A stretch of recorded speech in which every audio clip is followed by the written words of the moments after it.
Welcome back, everybody, to Plat Chat Members 30 Season 3. Is this still Week 12? I'd have to imagine, because apparently some people in production don't even know which week it is. Either way. Hi, it's me, Val. I'm with K-Spars here to cast Paulo versus Rage Recures. Should be a fun game.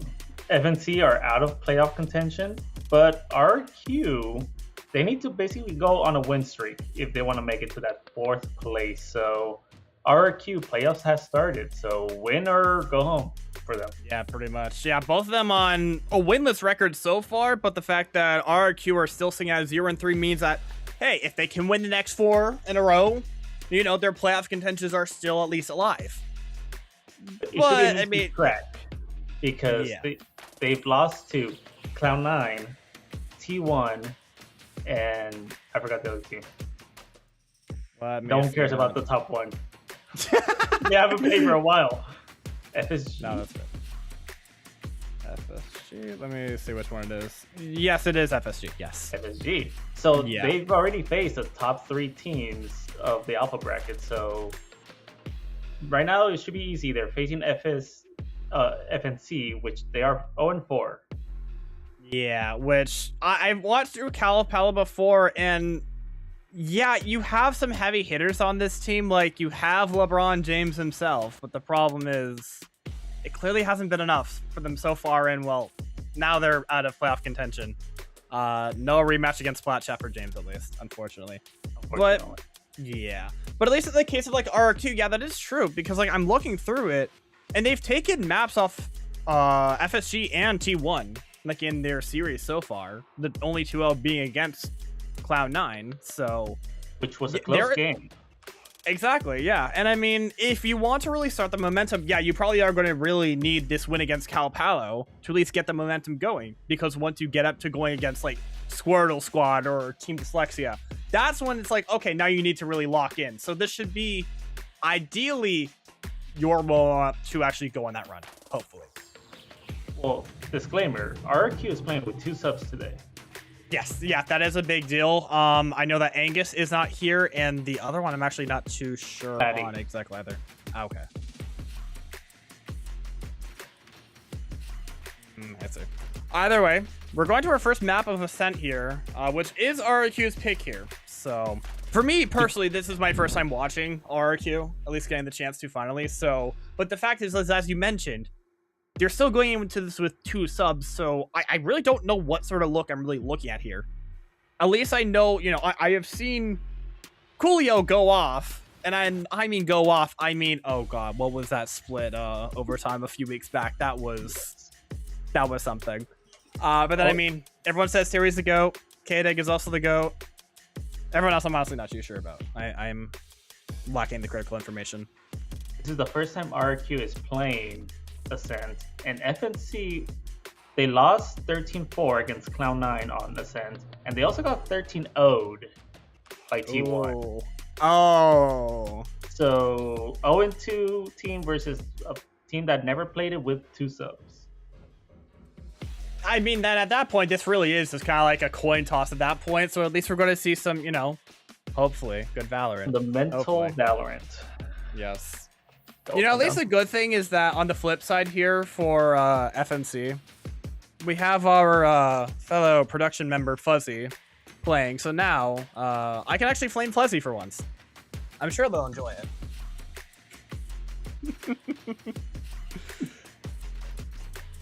Can't show this.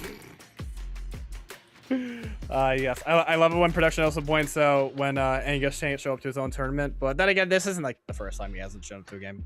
You know, shit happens. It happens. Yeah, I mean, like, you look at these comps, really, and it's sort of just like, okay, you have something normally, like, defaulted pretty much for, like, something you could at least normally expect with the typical meta on the side of RQ. But then you have Debusan Reyna. And, I mean, no initiator, actually, whatsoever. Like, I saw, like, a few bits, but then it didn't click in my head of what exactly I was looking at here. Also, they're really just going at... Yeah, Reyna on Ascent. You've also got the Neon pairing it up, too. double Senti with a Sage and Cypher, and then James acting, I guess, as triple duelist on Clove. So, yeah, let's just say they're DRX. Let's just say they're DRX. Let's just say they're DRX. Yeah, pretty much. Maybe that is why they got 13-0 then, because they tried triple duelist and failed. Giant asterisk, by the way. But yeah, I'm definitely a little concerned at least seeing that comp. But again, like, if they want to get things over the edge, they pretty much are going to have to go off the raw firepower to actually make something happen.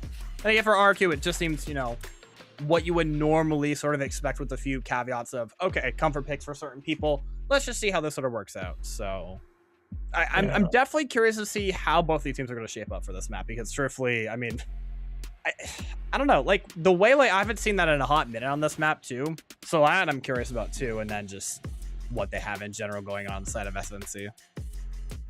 I believe the way just to like get in FNC's face. Yeah, FNC, they do have somewhat of a mental issue, so if they could tilt FNC pretty quickly just by diving them, it should be easy for RRQ.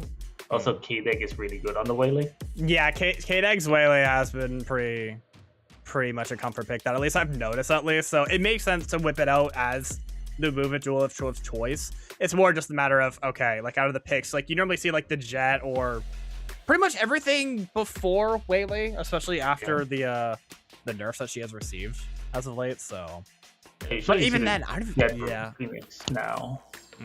So. Yep. But even still, like, I don't even think you necessarily need to worry about like that as being the tilter. If Cool Leo's in the server, I'm pretty sure that's just going to be the win con. At least from what I've seen, which is like one map.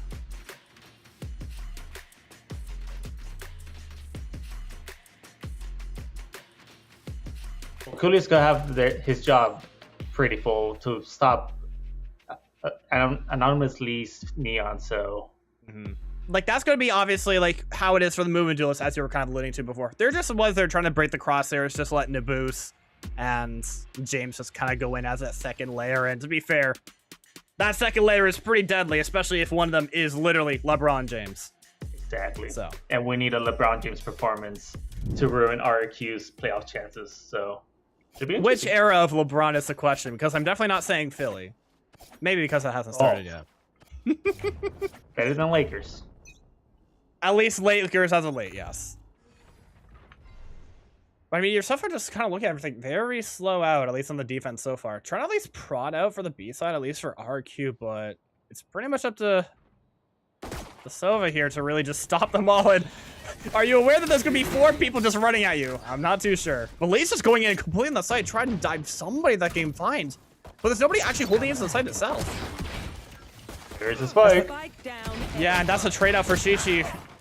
But the pistols otherwise still going in the favor, as we alluded to. Lee and James getting the kills that they need there. Triple kill for James here.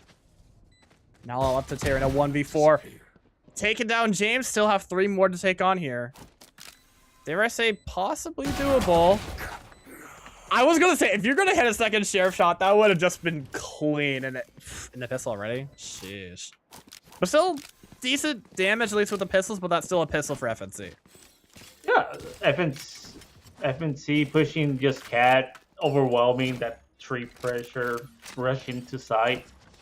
This is what you expect from that comp, is just running down sites instead of post plans. Yeah, exactly. Especially because they didn't have direct opposition going into it too. They kind of just had all the space more or less for free and just won the fights afterward.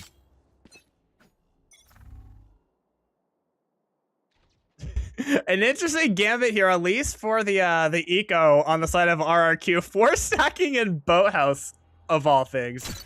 All up to Leo to... I guess if you want to try and hold it off by yourself, good luck, but... The Ares Jet. Interesting. Or Sage, you mean? I mean, if it works, it works. Maybe if you accidentally place her wall poorly, then she can break it with ease. Surely. Now they're at least willing to take this fight, even with lowly classics, actually, at this point. Trying to make something happen, but that's already K-Deck down. But never mind, they're finding the right fights they need there. That's 2 in the round for the Phoenix. 1 enemy remaining. These classics getting so much value with these close quarter chaotic fights here. And they're just sick in the defuse. Ideally not a round you want to lose there, but that is an amazing eco attempt there from the side of RRQ. Amazing recovery. RRQ just really rotating pretty fast and then just doing the flood retake while FNC was getting the spike down. So close quarters, classics are dangerous. Good flood retake from RRQ. Yeah, especially with everything you can kind of do on the A side, especially with sectioning things off with the Phoenix wall, it kind of just allowed them to kind of use those classics to that advantage. And well, clearly FNC haven't taken the same note to pick up the 5 classics either. Still trying to make whatever guns they can possibly get into this, even on their... I don't even know if you'd have to necessarily say it's an eco either, but definitely making something work here with these guns.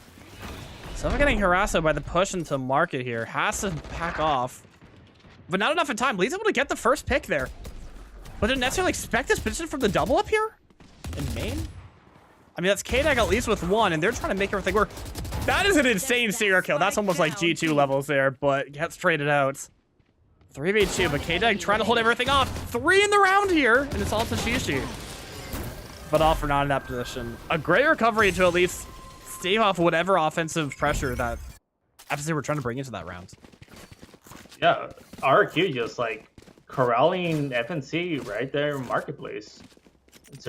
Superior weapons, just everyone from FNC try to push from market, while you have RQ in CT and B main. Oh. An interesting attempt for Leo. I got it. I mean, hey, if you want to try going for a G2 Stinger, I'm sure you could do it. I'm sure you could. But yeah, no, the unorthodox push is really... from FNC are interesting, but the fact is that RQ are handling them perfectly well by not really trying to be, you know, forced into taking those fights. They can just back off and let them stumble onto each other unless you walk into their crosshairs, which it happens, but at least there's a trade out because that's lead down to Leo on the turnaround. But they're all pretty much stuck in the choke, trying to make something happen. Naboos able to at least take out the Phoenix, opposing. Now they have the space, but Leo's still a thorn in the side. And with the unanticipated spot, at least able to get 1, but the backup's already here. K-Dag on the flank, taking down 2 of them, and now it's just down to fuzzing the site. He's to get a 4K in the round to take this one back and equalize the score. SPG versus Na'Vi, here we go. Handling it so wide, doesn't fully check it, not expecting it. But the weapon's insane! Oh, hell no, Fuzzy. That's not my observer. That's not my color. Oh, that is so unfortunate. They say so scrappy to at least be able to like almost get over the edge there. I was going to say you had the clear advantage after the very shallow clear out, but then a whiff happens. It's just unlucky. Unfortunately for Fuzzy, but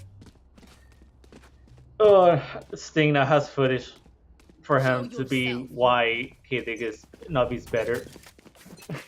That'd be a Sting, right? An interesting gambit, at least with that, because I think they were trying to prep the convergent paths for any sort of like B just presence, but you're not really getting that. Again, they're trying to try for another tree crunch to see if they can possibly pressure whoever's here, but with the molly off and now noted that, yeah, this is clearly just an A split here. They're a little bit sold off for now, but they're ready to fight into sight. Now, Shishi going down. The spray actually for the Phoenix is insane. An incredible anchor shot from both of the players stuck in the A site. Just completely shutting down their eco attempt into sheer mincemeat. Snowfall.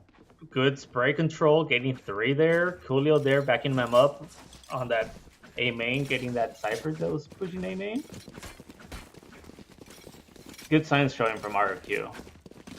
Amazing signs. Wait, so Genghis Khan is Snowfall? Okay, that definitely helps. Thank you. Me, who was completely unaware. But then, okay, for my sake, then April Flowers, is that Twan or is it somebody else? It is Twan. Thank you for the confirmation. It's more like, hey, the media sheet. But it's all right. An amazing push out here, just willing to stack up against this pressure with the run it back from Snowfall. And not want to let themselves at least get traded or take out the picks. At least they're able to get back and just let them have to just lick up their wounds. James really looking to see if you can find a Reekler, just anyone playing a little bit more aggressive than they should, but RQ aren't biting whatsoever. The molly off, yeah. It's just they're perfectly ready at the side of RQ for this refight here. Especially when at least 2 of the 3 have shown themselves. RQ has all the info on the A side. They know no one's pushing A, so they just have 3 on B. They know this push is coming. Exactly, the fights are coming in. That's the boost already down. James and Luis at least get a trade on Sofal, but you saw the walk through this really odd dancing around the cage of your own Cypher leading to James' death, and now it's just up to Fuzzy having to deal with 4 people in the site here. Already smoke dancing through. It just gets lurked on by Leo. We saw the converging paths and Phoenix ult combo from the previous round, so it actually showed that even though K-Dig is subbing in for Angus, they have really good set strats. Yeah, I would have to imagine that K-Dig is really just calling at least the set plays with what you want to do on the defense as the waylay. And clearly the 1-2 punch between that and Snowfall, like they already had that coordinated for at least a round or 2, and it kind of proved dividends here. But are they necessarily going to expect another reheat here? Now it's really just down to the Cypher anchoring with Twan here to see if they can really hold off. Again, another essentially all-in push here for FNC. Still being held off with this, but that's the overdrive pop there actually for Lee, and just immediately gets taken down. They're trying so hard to flood in there, but those cages are not working in their favor, and Twan's is able to get in a few kills of their own. You will not kill my ally. Even investing the not to get and the resurrection to try and make something work. But I don't think they're going to expect the flank here from K-Dag once again. Completely pincered. 1 enemy remaining. Nearly up for the ace, I didn't even realize, but you know what? It's probably fine. We're up 6-1 on RQ. It's working out well. Cooley was dead anyways. He couldn't ace. No. FNC just forcing the push on to B main. No info and just running into the firing squad of RQ. People were looking in market, but they weren't focusing on the person on stairs and the person on CT. Yeah, it really, the approach... yeah, the approach I'm really getting from this case, Bards, is that once Lee ends up dying, which I feel like the neon pathing hasn't been working out as well as they want to, but once you're down, everyone else is kind of just sitting back, unsure of how to really flood through and just try and make that second wave even happen. I feel like there's such like a desync and very uncertain plans going out with this attack that, yeah, of course it's kind of falling apart. Also, looking at the other comp, there is no initiator in this. Especially, yeah, because it is really all or nothing, as we were kind of alluding to. So it makes sense that they've been struggling thus far. And again, like they have to rely on those raw gunfights, and that's another one getting overzealous. Both the duelists are down on RRQ, only able to trade out into boost in that time. James still fishing out for more, but you're going to be facing multiple RRQ members here. But then again, it's LeBron James. Oh, it's a trade. I need to shut up. 1 enemy remaining. But that is insane kills coming out from Terry and Twan, both together. And now it's up to Fuzzy again to clutch this out. Does have the Neuro Theft. Yeah, to fish out the information, you definitely can easily get that, and you're willing to invest it. And you look at the low HPs, they're essentially both one-shot to the Guardian here. You can play this out properly, but the spacing might be a little... Ooh, a little worse for wear. Now stuck in a 1v1 with very little time. You essentially have to rush the spike here if you're Fuzzy. It was at least ready for the peek up from Terry. I wanted the Brazil, but you know what? It's fine. We get a sideshow instead. It's fine. We get a sideshow. We get a sideshow. You know, at least we're now able to see them recover something here, at least on the side of FNC, or at least Fuzzy is able to, you know, bait out the entire team, clutch things up. Was in a really good position to clutch there, all things considered, with how low the HPs were in the overall desync with the with their trade out. So yeah, maybe a little disconnect for RQ pushing Fuzzy on mid. Maybe a double peek there would have solved it, but yeah.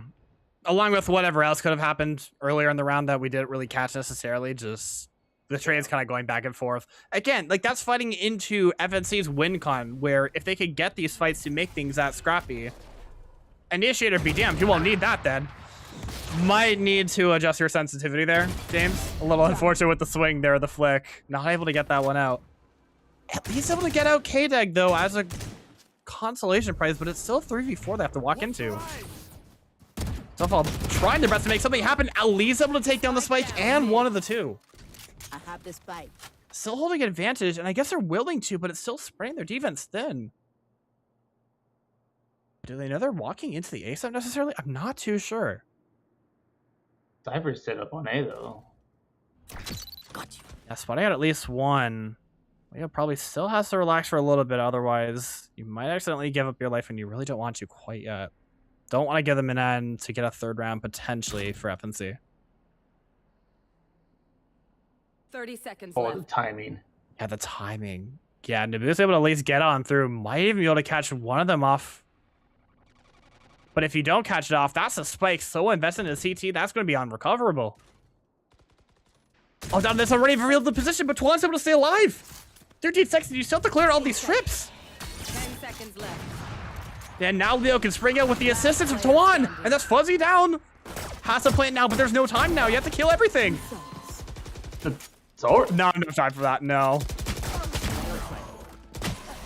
Nearly a Nabu stays as a consolation, getting out some of this econ, which it's not really that broken quite yet. You still easily like 2 more rounds to do that, unfortunately. So a reasonable attempt, but the time just kind of dwindled down, and they just did not clear anything in this late whatsoever.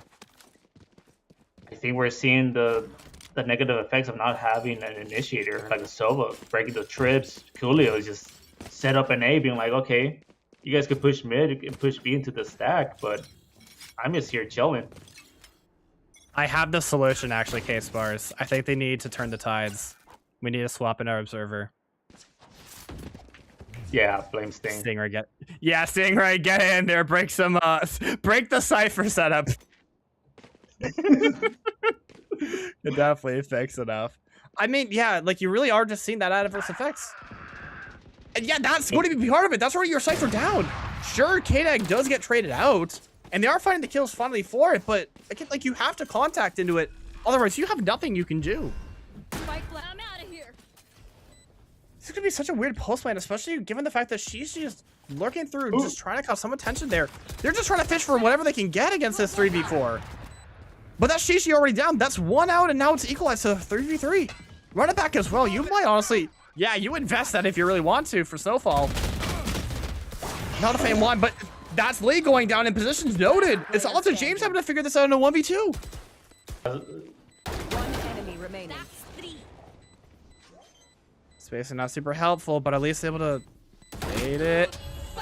Like But that's still the not dead yet. Probably needed to sink it to half at some point, but it's all right. A 4K for James to kick them and scream them to a third round here. A much needed third round. James and Lee holding it down on A side.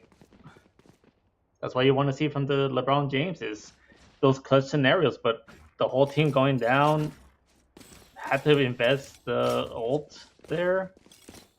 Yeah, and it's not even necessarily a full buy coming out for them as well. You have some people in half armors, and Shishi once again with their classic Ares. Kind of what you would expect at least, but That goes there. It's a classic Ares.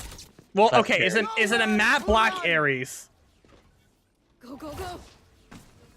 Shortcut. No, it's not a matte black Ares. Unfortunate. I tried.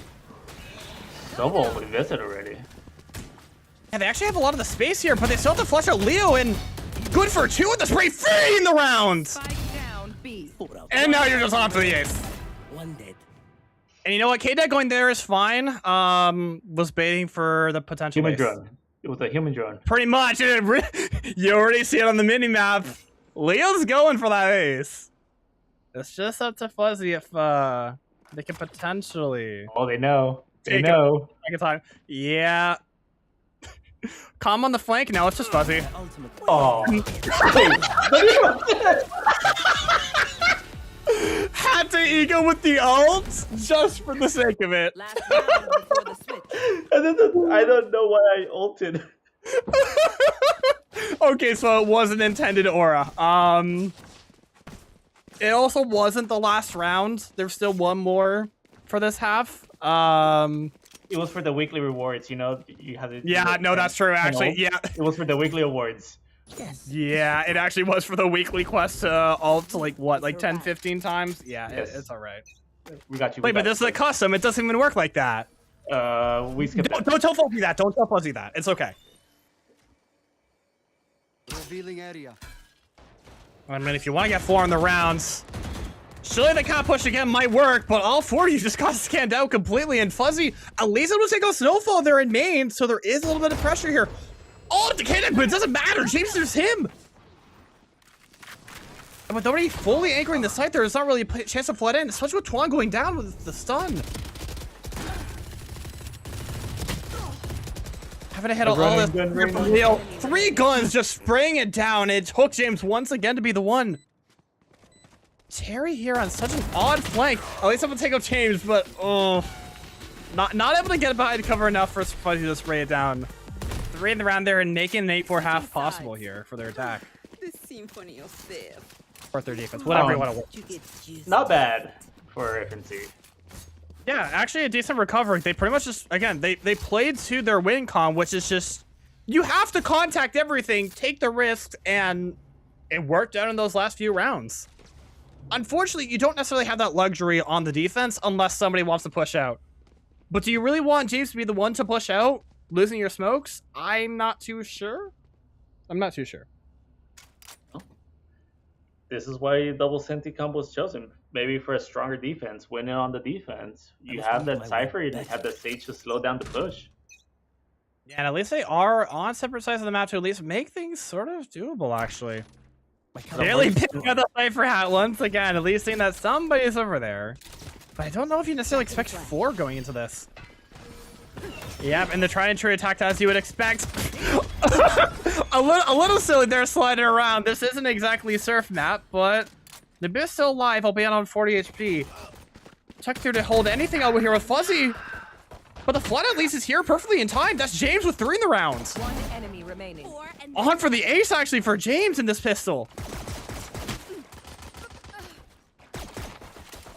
And it got stolen by Shishi. You know what? That's fine. That's Shishi's first kill in the game. You know what? That is deserved. Hand secured. Hand secured. Exactly. Doesn't need it. Doesn't need the ace when you're getting your teammate a first kill. That's perfect. It was securing the pistol round that they FNC much needed. Very much needed, yeah. Especially to try and recover something, especially on the defense, which should be the half they're really going for. Not necessarily down to the fact that it was a double Senti this time, but just the fast flood in and James just able to be in the fight. Absolutely pivotal. What we expected. Them shooting. This is how they need to win the game. REQ actually taking the book out of FNC, going for the cat push, actually. They're on for a cat push itself. Although, I'm not too sure if they exactly read this. I mean, they spot out Lee and definitely heard out the wall, so they have to essentially push something in. They're deciding to just rush the Neon completely. Yeah, but that's Tuan down on the flank there, actually, so there's nobody able to help out with B main. And this isn't quite like the attack you have to take in that map pressure, and it's just not possible with the classics there, with the spread out fight. A flawless eco, and another round ticked off for FNC. FNC hurting, basically, they were basically hurting RQ to the B side, to the slaughterhouse, basically. The wall to cut out tree, Lee being the bait of like, oh yeah, I'm a defenseless Neon, please chase me down into this, don't expect to stack site. Yeah, literally had to do a whole Fred Jones bait plan there where it's just, I gotta be the one to lure the monster in. The monster being clearly RQ in this point. And it just happened to work. I'm out of here. I can't even say any dart breakers because it actually got broken, but you did get scanned out if you're Lee, although seemingly the default position so far, not much has changed up on their defense, except for the fact that, okay, now the attack is guns. Let's see what they can really manage here. I think they're really still willing to check out this mid pressure, especially to see, okay, now that you're joining over the wall, let's see exactly what they have here in tree. Not able to spot anybody out, but clearly you should be able to sniff out that there's something up here. Can the Sova fit in the wall? I don't think so, no, but I don't think you'd want to, especially with the spike. I don't think Twan wants to drop the spike and screw their team, at least in that regard. But the wall is down now, but I think they're just causing a lot of attention here, at least with this. Just trying to essentially pump fake here with the Wildland Cypher. And Shishi just doesn't expect it at all. And now it's just down to James having to anchor off against 3 players here. And I mean, if there's anybody who can do it in PCMT... It's Terry. Yeah, it's Terry. It is actually Terry. It is Terry. Not even hyperbole. That's actually just the truth. Now, I mean, you have to foot in somehow, but the first step here... Now, K-Dex just shutting down both duelists. Amazing pre-aim there to take them both out. And once again... Our favorite Pater Fuzzy has to ace, essentially, to get this one over. Step 1 is down. That is K-Dag. But now you're essentially revealed your position, and really, you don't have a lot of time. Thinking he was the Vandal. Who dropped this Ares here? If only Fuzzy knew that they get trolled by the Ares player on the team.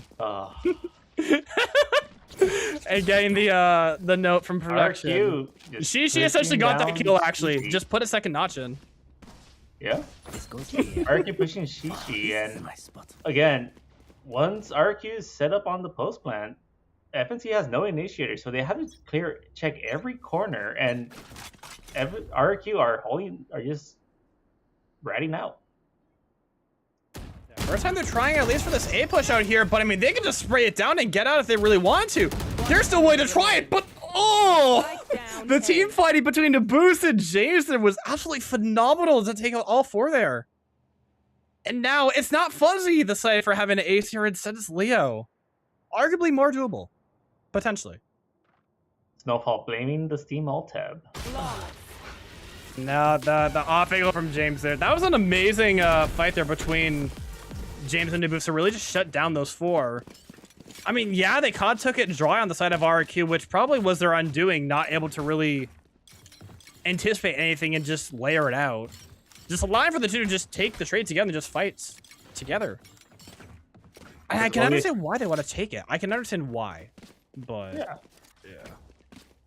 Again, FNC has no initiator, so they have to body check and shoot everyone. So exactly, and ideally, like, they can at least try and do that on the defense. You don't necessarily want to give that to them if you're on the attack here for RQ. A bit of, like, some utilitarian there, but they're pretty much just overwhelming anybody going in, and that's already 2 down there, essentially. But now it's just down to, essentially, James having to anger against 3, which you would expect very soon. Breaking the crosshair, perfectly fine, but Terry's just walking in with the classic there, and you still have to, not to get to pop here. But a little overzealous with it. I can understand why you try that. I really do. But now essentially a 2v3 here. I don't know if you necessarily want to stall it out to see if you get another pick or not.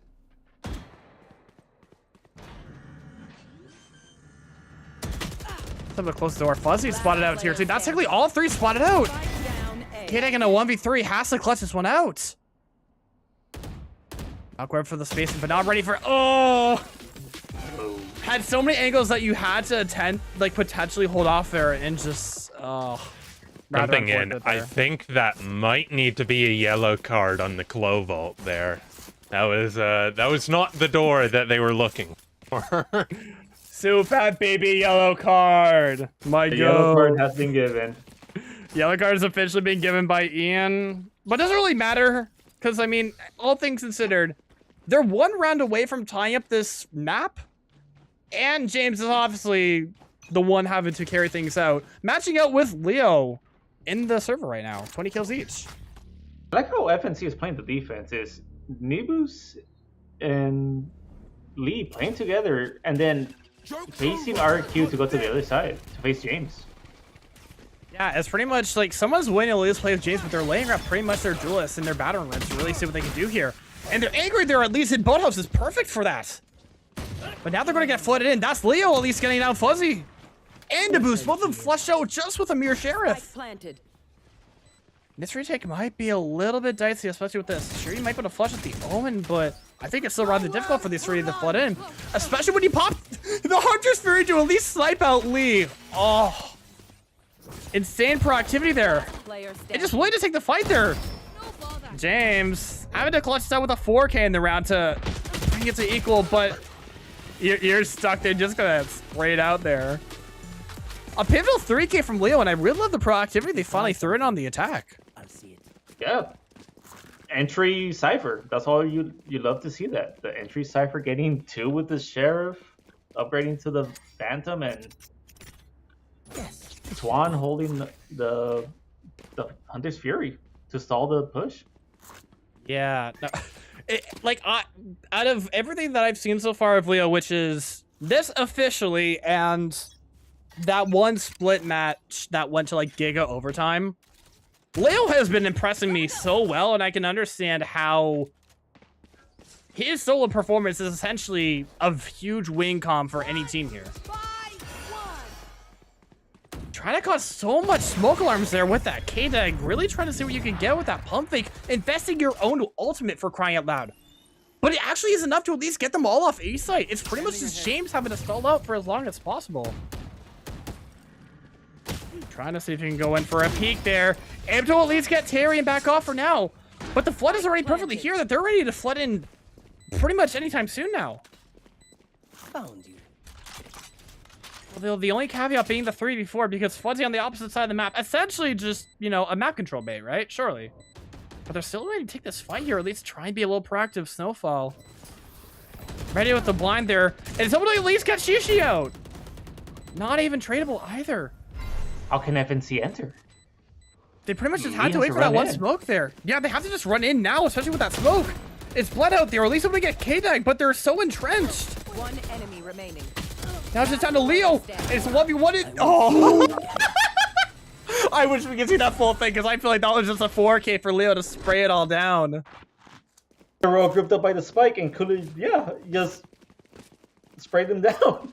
Especially when they had to flood in, essentially, to take out the 2 people that were in hell there. It's like having all 4 of them flood through there to just take that out is leaving for Leo to essentially be the one in the clutch, especially after whoever it was that died in the smoke first to kind of just be like, oh yeah, no, I'm definitely the only one here in B main. Definitely. Little did they know, the GOAT Leo was there. Can I start calling him Leo DiCaprio? I can't think of any other Leos. Lionel Messi? I don't know. I'm gonna sound like a nerd for this one. Leo Fonaroli, current, I think, leader of the F2 championship right now. F2 champion? I know F1. What the fuck is F2? It's a leader series up to F1. It's one tier below. Okay. It's tier 2 open wheel European racing. Okay, okay. At least someone knows ball, and at least I had some sort of idea of what it was. I mean, hey, it's better than suggesting Leo Faria. Although he is kind of the GOAT. Leo Faria. Twitter would like to have a word with you on that one. Twitter would like to have a word with me, but fuck them. I'm on Blue Sky. It's okay. I don't have Twitter. Base. That is so base. Yeah, K-Dag finally trying to leave some sort of proactivity to really flush it over. And once again, it's just down to James having to anchor out on their own. I'm so scared for that. I thought it was going to be a double spray, trying to stave off everything here, but he's just getting dumped util. Terry. You can't take the raw gunfight, so just blind him up with everything you could possibly do to flush it out. And it clearly works. Oh. Yeah, that is true. I'm pretty sure Terry does have the winning fight so far, at least. I know it's at least been 2-1. But now it's just something to boost and Fuzzy having to flood through against the 3 here. I mean, taking the gamble necessarily, I mean, that's Fuzzy already down. You know what? It's fair that Naboost baits them for that. It's fair. Fuzzy, they can't get away from everything. And now it's just... I can understand why to at least get the blast out, but the unfortunate part is that smoke just went down at the worst time possible. Rather unfortunate there, and now it's match point there. I have to correct myself on my previous statement there. Leo Funaroli is currently number 5 in the championship. Number 1 is currently going to be Nikola Stolov, I believe a Bulgarian driver for Campos Racing. Shout out Bulgaria. And I mean, hey, to be fair, and don't discredit, the number 5 player could also necessarily be the GOAT too. I mean, who's number 5 in PCMT stats right now? I'll check after this snap. Go, go, go. It might be you. Actually, that is true. It might actually. It might unironically be Sting. That is true. Can we have a PCMT broadcast not glazing Navi players, please?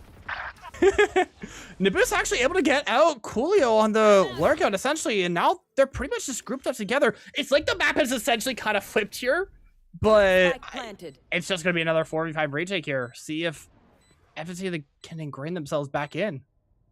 I mean, it's pretty much their final chance out of 1 of 4. 4 chances here. Snowfall. Yeah, blinded up and everything, but you're just dodging every single bullet possible. Yeah, you got traded out, but at least you're able to get the 1, but it's still a 4v2. 4v1 here, all up to Terry. Terry, not my goat this time. Unfortunately not this round. Unfortunately not. But it still gives 3 chances here for FNC. But to also note, they have essentially 4 of the 5 ultimates that they need to essentially snowball the remaining 3 rounds they need here. Yeah. FNC just flood retaking on taking all the market B main and CT push, and RQ was not ready for the B main push. Yeah, especially when you had everyone essentially in the site except for Snowfall having to be that coverage for the people pushing out into the site itself, but nobody's there to really cover you except for yourself for the main flank. So it just felt it was actually kind of doomed from the start. That's what we alluded to. 3 chances here, and I mean, there is a very reasonable chance if you could string together this round here for FNC, you could possibly take this at least to the 11th round. Shishi having to deal with 3 people on the other side of that wall. Neither wanting to budge quite yet, but still rather afraid of what could happen. Yeah, no Ares this time. Maybe there's a chance. We finally see the Shishi Vandal Arc? Nah, just waiting to hold it passively. You know what? No, that's reasonable. I would have definitely screwed that up too, throwing at the wall. It's not the window push. It's not the window. Yeah. No. But even able to float out that not dead yet, really. Player standing. Not ready for Leo Shishi. And once again, Fuzzy. Oh, Cyber v Cyber. The clutch attack. Yeah. 13-9 there for RQ. I feel a little remiss from that round just because I feel like something could have definitely happened there, but it just came down to essentially RQ pulling the FNC drive, just flooding through together through tree and just overwhelming everybody on those extremities. And clearly it worked out there. Yeah.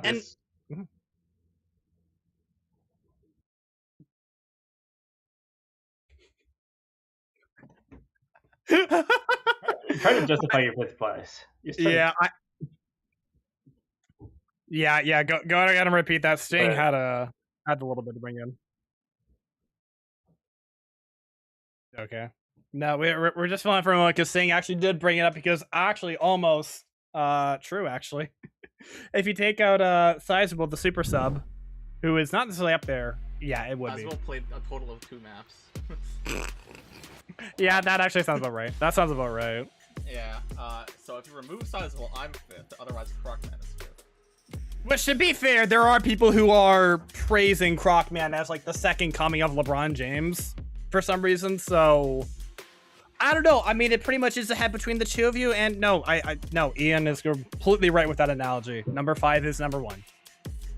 Proven here first. Yeah, and we'll be on to our break, and then second map is I'm pretty sure split. So we'll see you guys in a bit.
They say all series end well on split.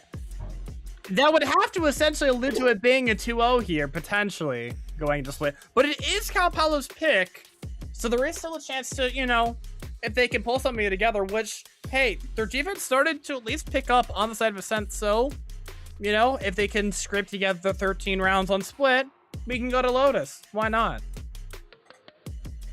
I'd have to imagine it'll at least still be a banger. FNC has won on split, and RQ has lost on split, and they lost 17-19 against FSG, so this is going to be a close game. But was that that one series then where Leo just like had to solo carry it? Oh my god. Okay then, if that's the case, then K-Spars, do you actually think we might have a run back for that split? Do you think there's a chance? The time FNC won split is when I was subbing in for them. Okay, so basically they can't win without you. Okay, that at least helps to know. Got it. And that was against T1, which T1 is a good team, so...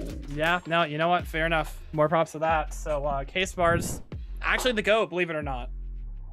I know we've kind of been like ignoring kind of the stats there, but I mean, that at least is a little interesting there. The two clutches from Paulo were... No, only one of those was fuzzy, not both of them. Yes. It would have been funny if it was both, because that would not stop the allegations that somebody is spreading. The stats are pretty close. Again, it came down to the firepower of who shot better. Pretty much. I mean, honestly, still looking at like the stats on Leo's side, because I'm now finally taking a look at that. It's like, oh my god. How... Okay, Sting, give me the rundown. What is Leo looking like on the stats right now? You're muted. You know what? It's fine. I'll take a look then. Because, I mean, clearly, we are going on that whole tangent about who was top 5. Okay. Thing is it? His kills are his deaths if you switch the two numbers.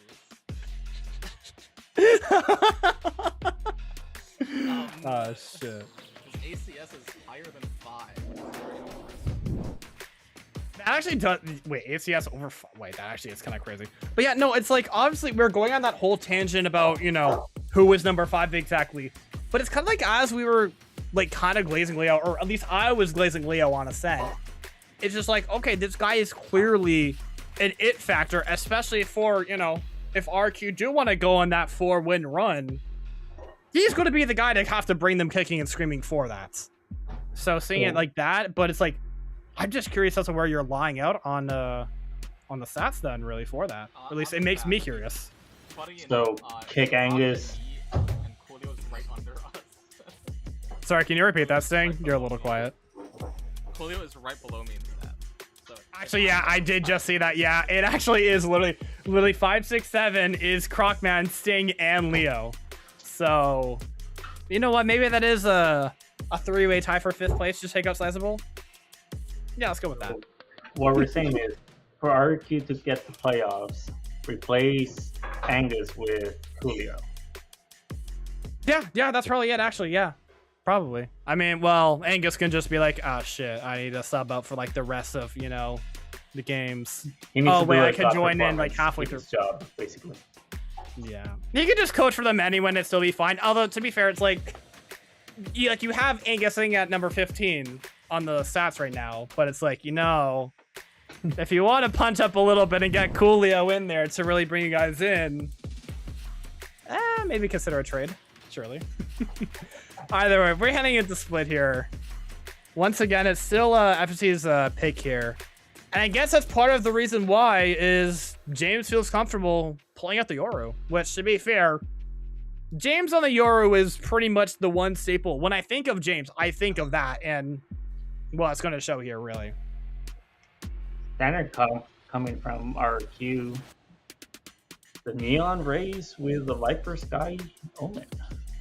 Yeah, this honestly seems pretty cookie cutter, at least in the side of RQ, but again, it's kind of what you would expect, where you have, you know, Snowfall and K-Dag acting as that 1-2 punch, really, where it just seems like K-Dag has been able to pivot really into this entry movement duelist to really open things up. There's a part of me that is a little remiss because of the solo Sky. I feel like that generally, like, the trend in VCT, it's kind of fallen off in favor for other options, really. But then again, it's PCMT. We're a bunch of Timmies. It's probably fine. It's a little old school, but you do have a little bit of new school with the double duelist nonetheless. Actually, no, this pretty much cookie cutter. What am I saying?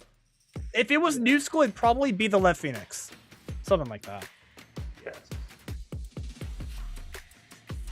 It could also be 3 duelists with DRX, yeah. I mean, you do kind of look at it on the side of FNC, and I mean, you can see a little bit there. It's like having just the solo Astra as your controller, and then the Sage as your one Sentinel. It's like, I mean, Sage, I think, is still fine on Split. I think some people have been sort of showing that, but I think it just kind of comes down to Viper just being... I don't know. Am I crazy for saying that, like, Split is, like, one of the must-have a Viper maps, otherwise GG? Or am I, like, overcooking there? Not really. I think you're starting to see teams swap out the Viper. I know Lev is good on the Viper because, you know, you have King. Yeah. But it's more just the historical aspect, really, because I feel like you've seen it over the years where it's like Viper just feels like it's that it character. So I've also crashed 2 times trying to get back into the game, but it's okay. I can watch through our prod feed for a second. I'm sure I'll be back and fine soon. I mean, you're seeing at least the defense, the 4-stack here from RQ on the A side. I mean, at least you're committing over toward this orb, but it's kind of just allowing for FC to at least garner a bit of free space, and you're starting to see them do that towards mid, at least. All 5, in fact. You have RQ all looking at mid, though. All them there, and now you're finally showing up Tuan. Getting a bit revealed there, but it'll still get away. But that's Fuzzy going down to Leo. Mid. I mean, that is a spike down. They're a little bit afraid of what could possibly be on there. But I don't think they necessarily even need to commit to this if they don't want to. Especially with the tags that are going in there, because both Lee and Shishi have gone down a good bit there. But one and out, just have James face it all down. That's K-Deck down. Make this at least into a 4v4. And the TP in the site, I don't even know. Tuan checked for a moment, but I guess they didn't see anything, but that really bit it through. And that just opens up the B site for them completely. That doesn't mean they're going out without a fight. Leo and Snowfall trying their best to make something work here. And the HPs are pretty low, at least, on both sides, in fact. RQ are corralled in the site. Ooh. Yeah, no, they're pretty much anchored in. That's what you're trying to say there. That's James going down there to Leo, just trying to make something happen. And it's such just Nabus and Lee trying to make something happen. I mean, reveal yourself in there for a moment. At least Harry's head didn't come clean off, but you know what? Leo for another ace. You know what? That's fine. In the pistol. Okay. You know what? Maybe this guy is higher on the stats than Stingray. Or at least surely will be after this series. Surely not. Surely not. I'm... Stop at it for 7 in. Wow, I see how it is. I mean, that's still rather impressive because I feel like they were able to open it up on FNC. Especially with the TP going in behind, like, backside. Can we call it that? Yeah. Okay, cool. Yeah, it's like you had such a good advantage going into there with James at least able to anchor through onto backside, really flooding things through. But then once the map sort of essentially got flipped with Leo being anchored into garage and everyone being spread through, it just allowed for everything to kind of just go in their favor just to see what they can prod and just take out, pretty much. Yeah, and before FNC pushed down the B side, Nibus was in vents, and maybe Nibus should have gone down vents, realized, hey, A's pretty open, let's pivot. Yeah, because I feel like that was kind of part of the reason why they did freeze, at least after that first kill. I think it just came down to the fact that James was able to at least commit into side that at least gave them a clearing. Little did they know that RQ was perfectly ready for the click flood through, and which, I mean, the flood didn't even necessarily matter because Leo just aced everything from garage. So smart from Leo, he pushed garage and just anchored in garage. Exactly, especially because nobody ended up going B main in the first place. You kind of just, it allowed for you to have that pressure and nobody's able to contest that. Especially with all the distractions that was caused by everybody else in the flood, it just allowed for that ace to come through. Froggy hat. Froggy hat. Sorry, I'm mesmerized by the froggy hat. How have I never seen that one before? What the fuck? It's so I don't know if it's necessarily like a settings thing or what, but wait, actually at that point, Stingray, show us the turtle. The turtle that everybody loves. It's all the way in the attacker spawn. Oh, everyone loves. I don't know why, but apparently people were mesmerized by that turtle on official broadcast. Yeah, shout out to the turtle, I guess. I wonder how that got there. It's just a Japanese doohickey car. It's fine. I'm adding Sting to this while we're in tech. There we go, Sting's in. You know, at least I will give it to the map designers for Split. At least kind of making things feel very, you know. Yo, this is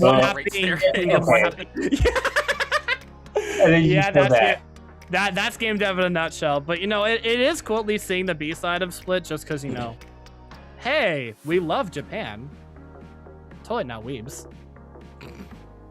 No, it is kind of sick at least. But yeah, no, there's going to be a lot of map cheating, as you'll kind of see going to the exteriors. That's just game dev in a nutshell for performance. Although for some reason you can stand somewhere on this bridge actually and just do a 1v1. You legitimately could. It's not quite. Why are all the signs floating? Vantage point reasons, I would imagine. You can kind of cheat that because it just looks that way, right? So. Okay, but why it's not an indie company. It's an indie company, guys. Yeah, indie game company that can't fucking get their round roll back right. I'm still tilted about that. Yeah, no, I think we all kind of are, but not much you can really do about that, really. I'm shocked that they didn't actually... Hold up, go back to that real quick.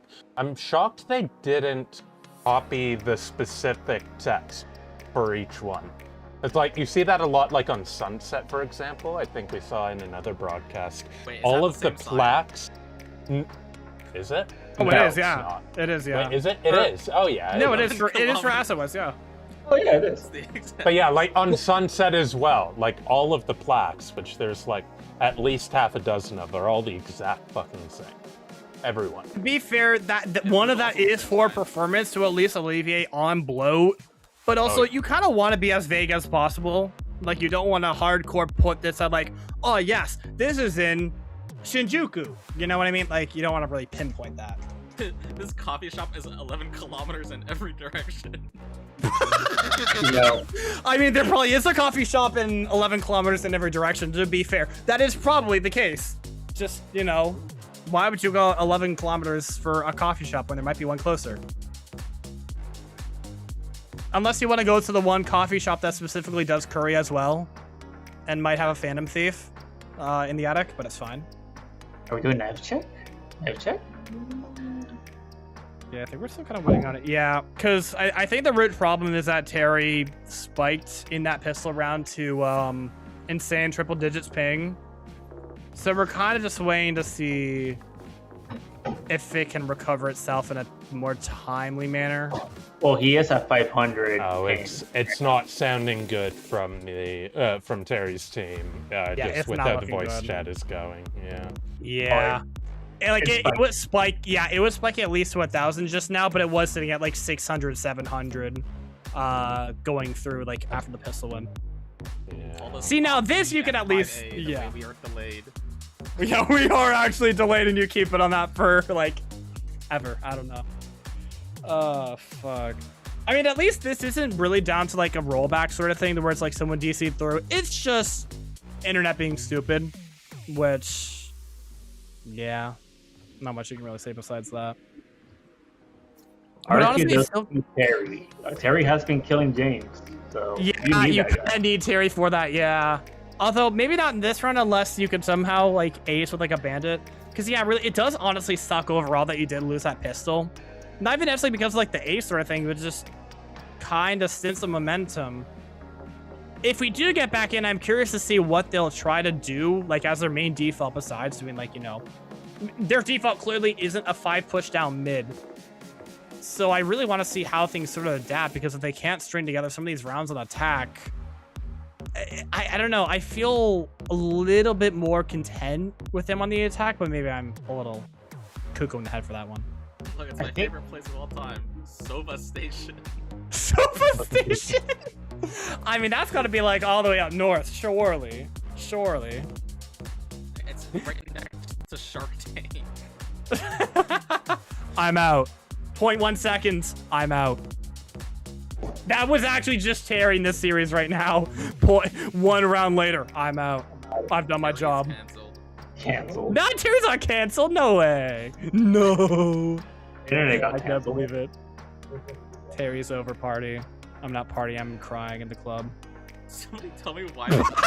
Ian, what the fuck? Not concerned with the page, just making sure they can open up the buy menu. Oh, I fuck. remember my pain from yesterday. Oh god. And Fuzzy calling out the PTSD. Yeah, can we call out that, like, Rito for being canceled for that? We're gonna cancel you for making it so somebody who isn't even impacted still bad. not be able to. Ugh. Oh, At least it is a pig issue and not a BSOD leading to a rollback and someone not being able to buy for some reason. It just depends on if that's even Italy play. I don't know. This is sounding like Terry needs to do like a router or modem reboot, to be honest. Yeah, which at least is more simple, and you don't have to work overtime for that, Ian. At least. Yeah, But, exactly. Hey, I'm just sitting chilling here, scrolling my phone. I'm in heaven right now, compared to what I was having to do yesterday. Yeah, you could do that Live Ian reaction. on the screen or on the couch, because that couch is clearly empty. On the screen. Shit. I mean, hey, at least I don't have to fill with my spewing of my my summit cook, because I might have gone a little cuckoo with that one. That was at least entertaining for me. Everyone else, I don't know.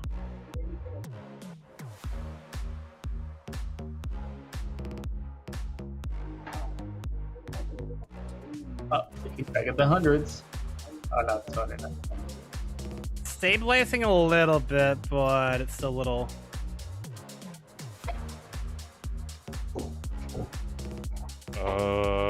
Punching on ticket.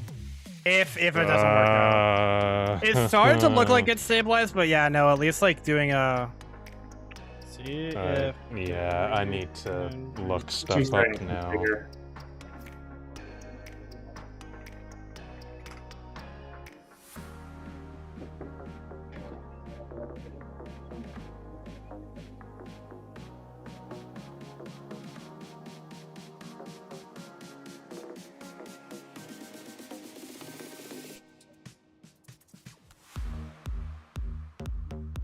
It has some music, folks. Another performance pad. Yeah, it doesn't make sense. No. Oh, I mean, no. between obvious foliage that shouldn't exist and doors existing in places they shouldn't either. Yeah, you kind of have to accept. Actually, is there even anywhere on this map that has like a door that leads into a complete wall on the other side, pretty much? Like, for the sake of like map consistency. Like, would it be here? It'd have to be like in the map. Probably somewhere in like mail, actually. Maybe. I don't know. At least something weird there. Up there. I mean, it's more so like the other wall is still like something playable. That's more like what I'm alluding to. Because I mean, wasn't there also like the elevator that was there at 1.2 in mail? Like back in the day? So. Okay, Unk. Hey, I at least remember like something, but I'm like, to be fair, I wasn't paying attention to split 1.0. Actually, that's another one. No, it's a different one. Actually, you know what you could do then? Go back to bottom mid, actually, because that door had a weird one, or at least one of them. That one to your right, Then it's like, oh, there's the wall that actually, oh, because it kind of goes into the shop. Maybe not. I don't know. Hey, look, there's a crate. sad great. garage. It's just a sad cute. You know what would have been funny? Put a cake there for the lie. True. That actually would be the rare spot for it. The Scuttle Shack. The Scuttle Shack. I think that actually is like a call out, or that was like an OG call out for people for that spot. But now I don't even think people even use it. Sure, there's something to look at in B Garage, surely. Surely.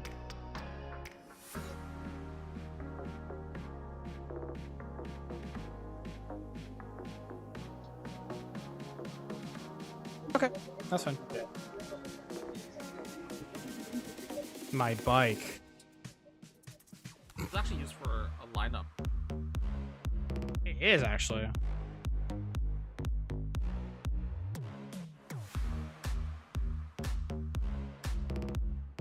Yeah, I would have to imagine that meanwhile, like, they are aware that, hey, Terry might have to just call it, and I think they are probably able to get a sub, but...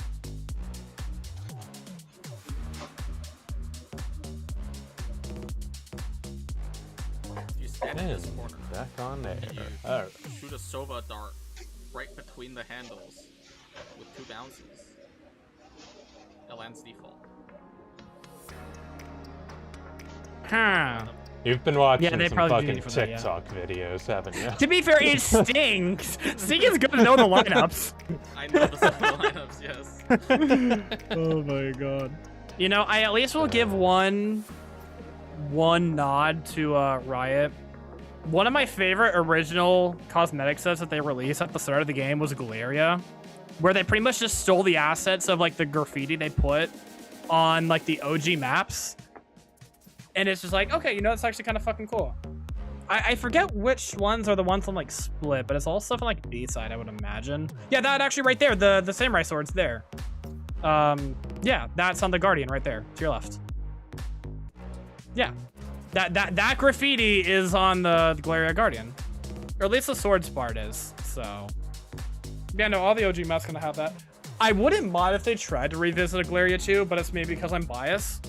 And also my first skin buy was the Galeria Phantom, which is graffiti on Haven.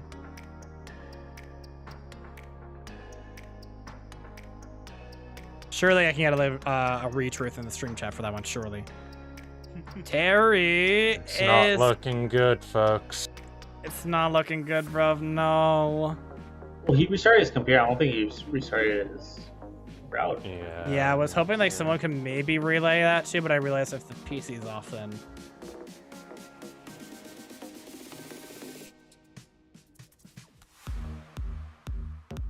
Oh? Oh. Wait. Wait. Hold up. Wait, they switched it now. K-Deck was the one thing issues. I saw that spike up. He is holding.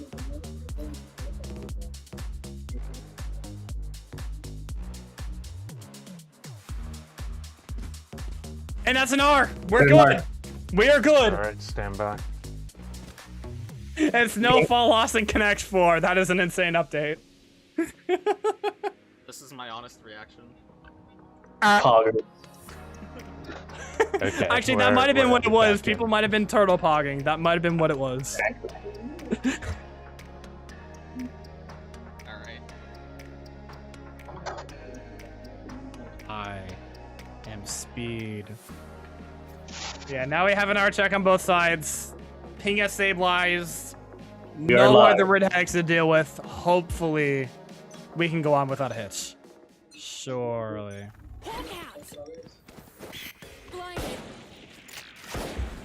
Still in it with the 5-stack, but they're really just trying to stock things through A. But little did I know, there's already the fast flood here. Everybody on Arc is already ready for the fight here, pretty much. I mean, the boost is a little bit tagged up. Still with the Sky Heal, maybe, but I mean, that's still James down to the Marshal. And with all the committing, really, I mean, they really can't go anywhere else, really. They have to commit for something, and it's just gonna... I can't say amounts of nothing. Fuzzy baited the team and got a kill. It's fine. Flan goes down. That's all you can do.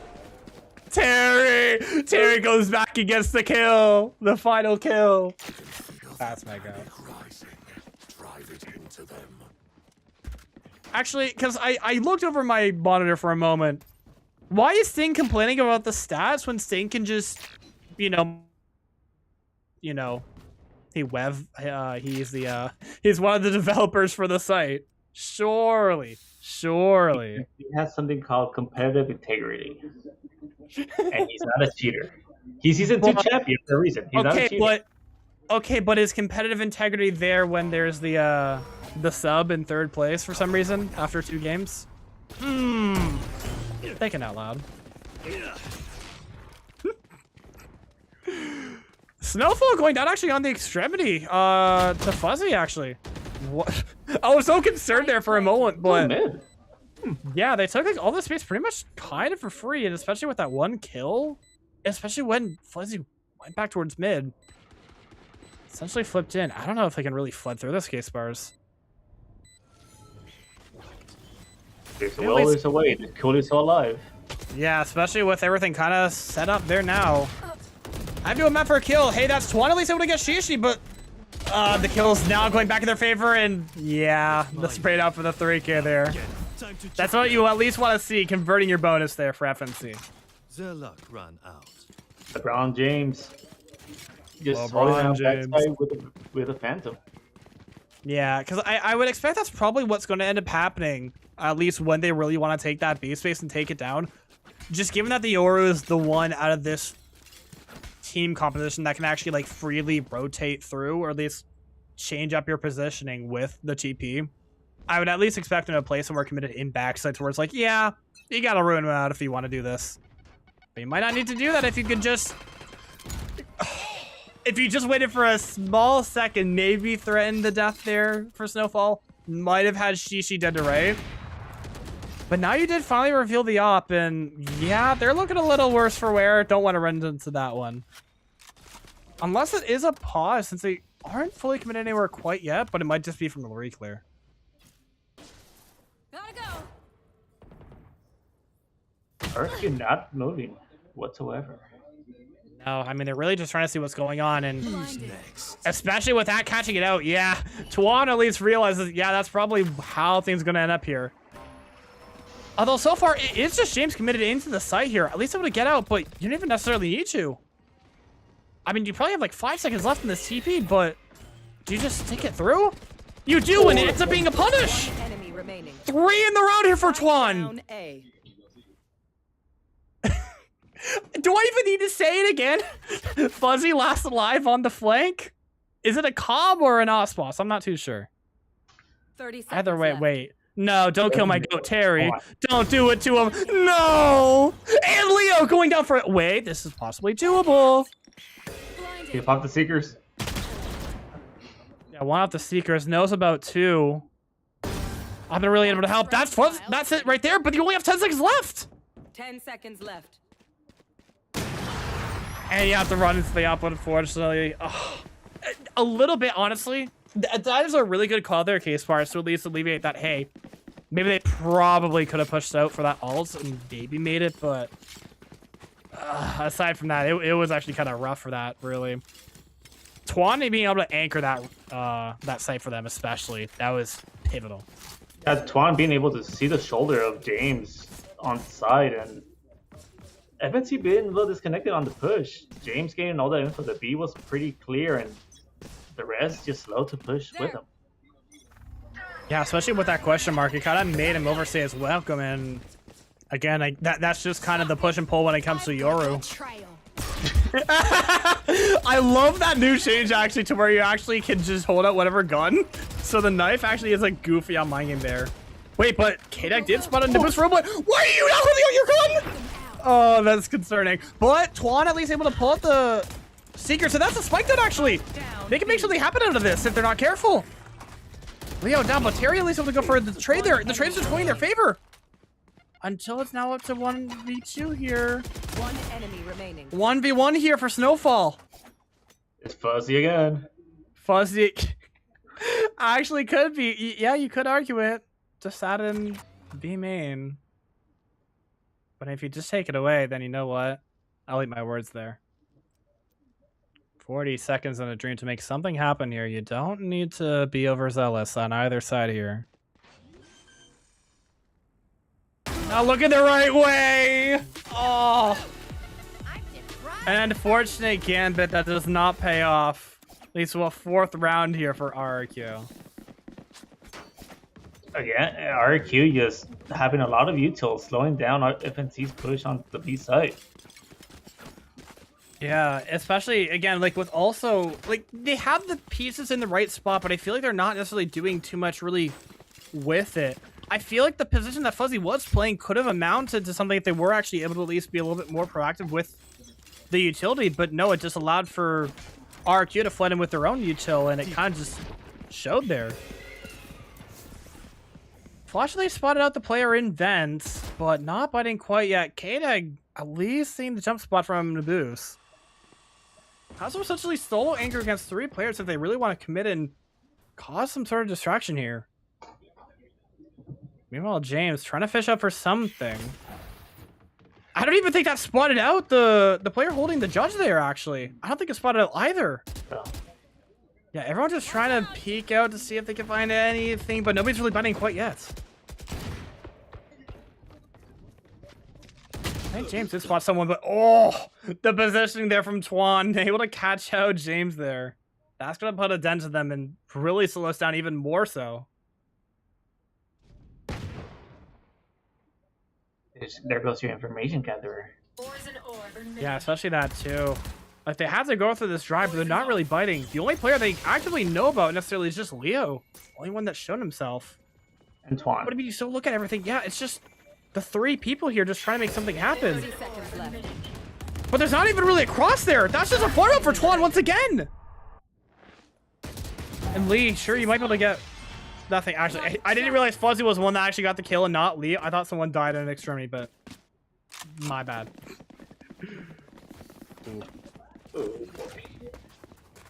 Yeah, it's like having a hold on mid. Just yeah, they really don't have to do much there, really. I mean, they had the Viper pretty much go up where, I mean, they were already getting poisoned when they were coming out of it. But it was essentially a dry push, especially when... I'm pretty sure the flash from Fuzzy did get used after the refresh. So they were essentially going into it dry. They really had no way of really causing a surprise there. Blinded. A little deep there from Twan. Doesn't really fish out too much, but at least Snowfall, it'll spot a bit out. Not able to get the farm out on the kill, though. But they're just able to flood through completely. Showstopper even pulled here for Naboos, actually, too. But Leo's at least able to get a lead before going down. James trying to make everything work out, able to flush out Twan as well. And the getting a little bit silly with it, but only 3 is all that James can get. But it's still a 1v3 here against the GOAT Terry. But the crosshair placement, not ideal. Fuzzy able to get the kill there and getting their second on the board at the very least for FMC. Yeah, James being the disruptor of the flood retake from RQ. Just the TP in, getting 3 on screens. Exactly. Like, you want to stop them from flooding in, be a little bit proactive, take the risk, and it paid off this time for James here, luckily. And you're already back up to another your royalty here as well. Can possibly use it into this round along with Fuzzy, who is leading the kills right now in the server, 1 away from their own ults. What a shot. But then the ult duo from both of them. This time, Naboos getting the advantage there. Leo actually going down on the extremity too, the Fuzzy. This yard of a trail of Fuzzy, but that is actually just Fuzzy causing a distraction in mid here pretty much. While everyone else floods into the site. Which definitely works out because there's only one of them there at least. What's essentially going to be a 2v3, 2v4.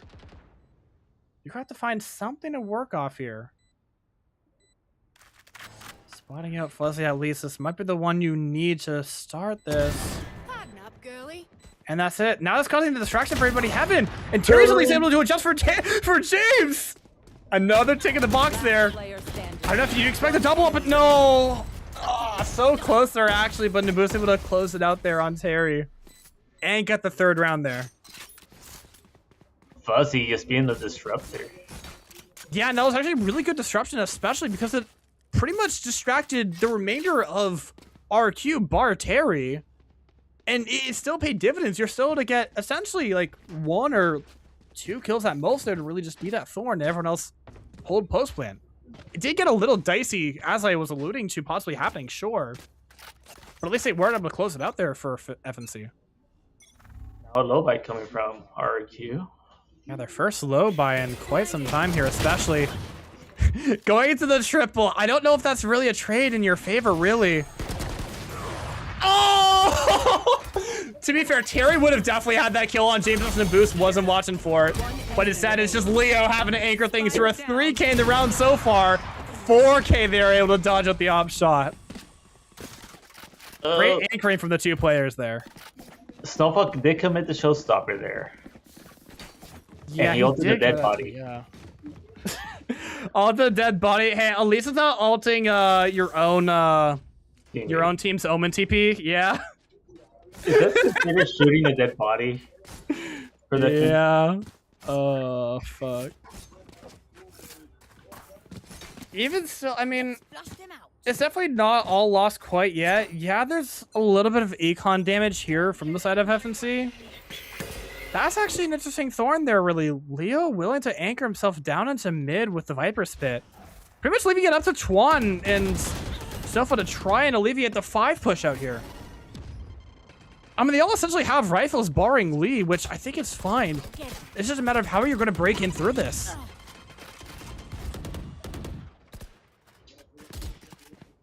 Yeah, especially not even being deterred by the raise nade there, really. It'll take angle a bit if you're not able to get too much except for some damage. And even if Boost is able to still get Twan on the flip side from that too. Get out of my way. Here you've got Leo trying to make something happen. Able to kick out 2 of them in the round here. Another essentially pincer, and even still, James has to press the angle into streams, able to get both players.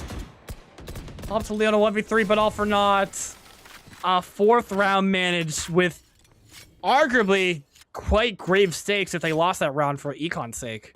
I'm coming back in. I think there might be another yellow card that I'm giving. A yellow card to who exactly? I'm gonna give it actually to all of FNC. I don't know why they sent Gigi in before anyone else there while they had their ult. I feel like that. I mean, they won the round either way, but that could have been a big win condition. I don't know. It probably would have been, but I think all the damage was kind of done beyond that. But I don't know. Maybe I'm overthinking it a little bit, but I can understand why it might be sort of like that. But again, that's, hey, at least it's not ending up like a crew 13-0, so you can't really say it's all that bad.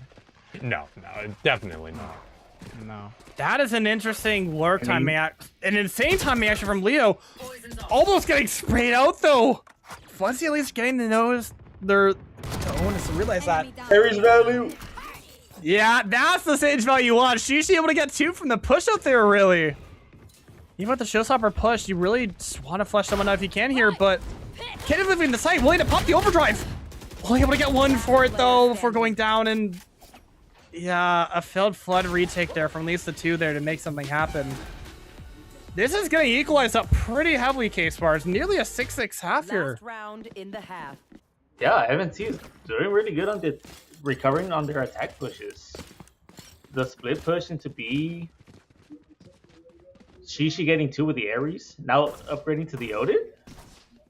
Absolutely. Oh, okay. To be fair, I don't even think I've actually seen Shishi even use the Odin. I thought it's just been the Ares. No, instead, I think I saw it the other day. Be better. I think I saw it the other day. It was fun. Oh, Ian, shut up. It was fun. Okay, if it's fun, you know what? I can understand that one. Yeah, a little bit dicey here, really.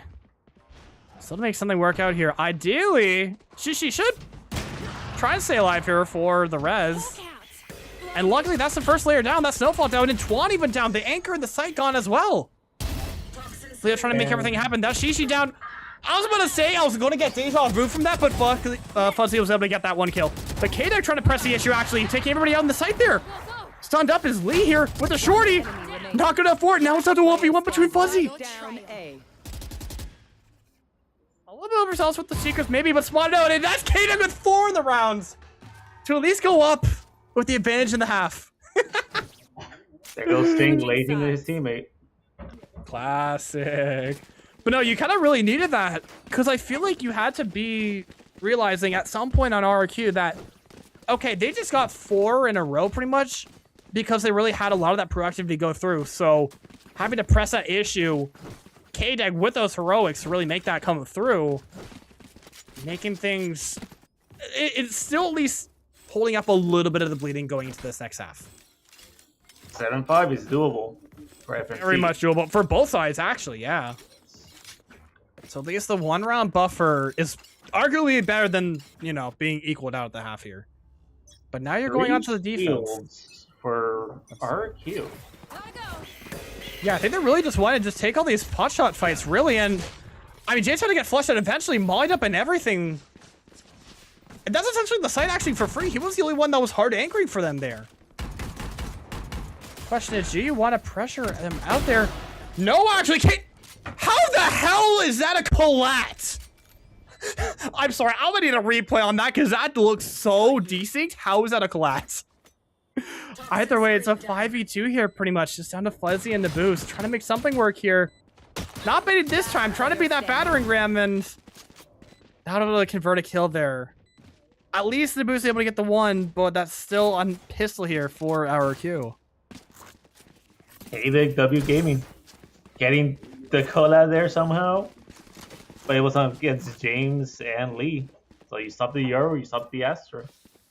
Yeah, it's more than just like, I don't know if I was the only one seeing that, but it looked like Lee was just so far ahead of it. That's like, how the hell did that connect to both? Unless I was like grazing the shoulder, but I'm pretty sure that was also like a headshot. So was it's like shoulder on Lee and headshot on James?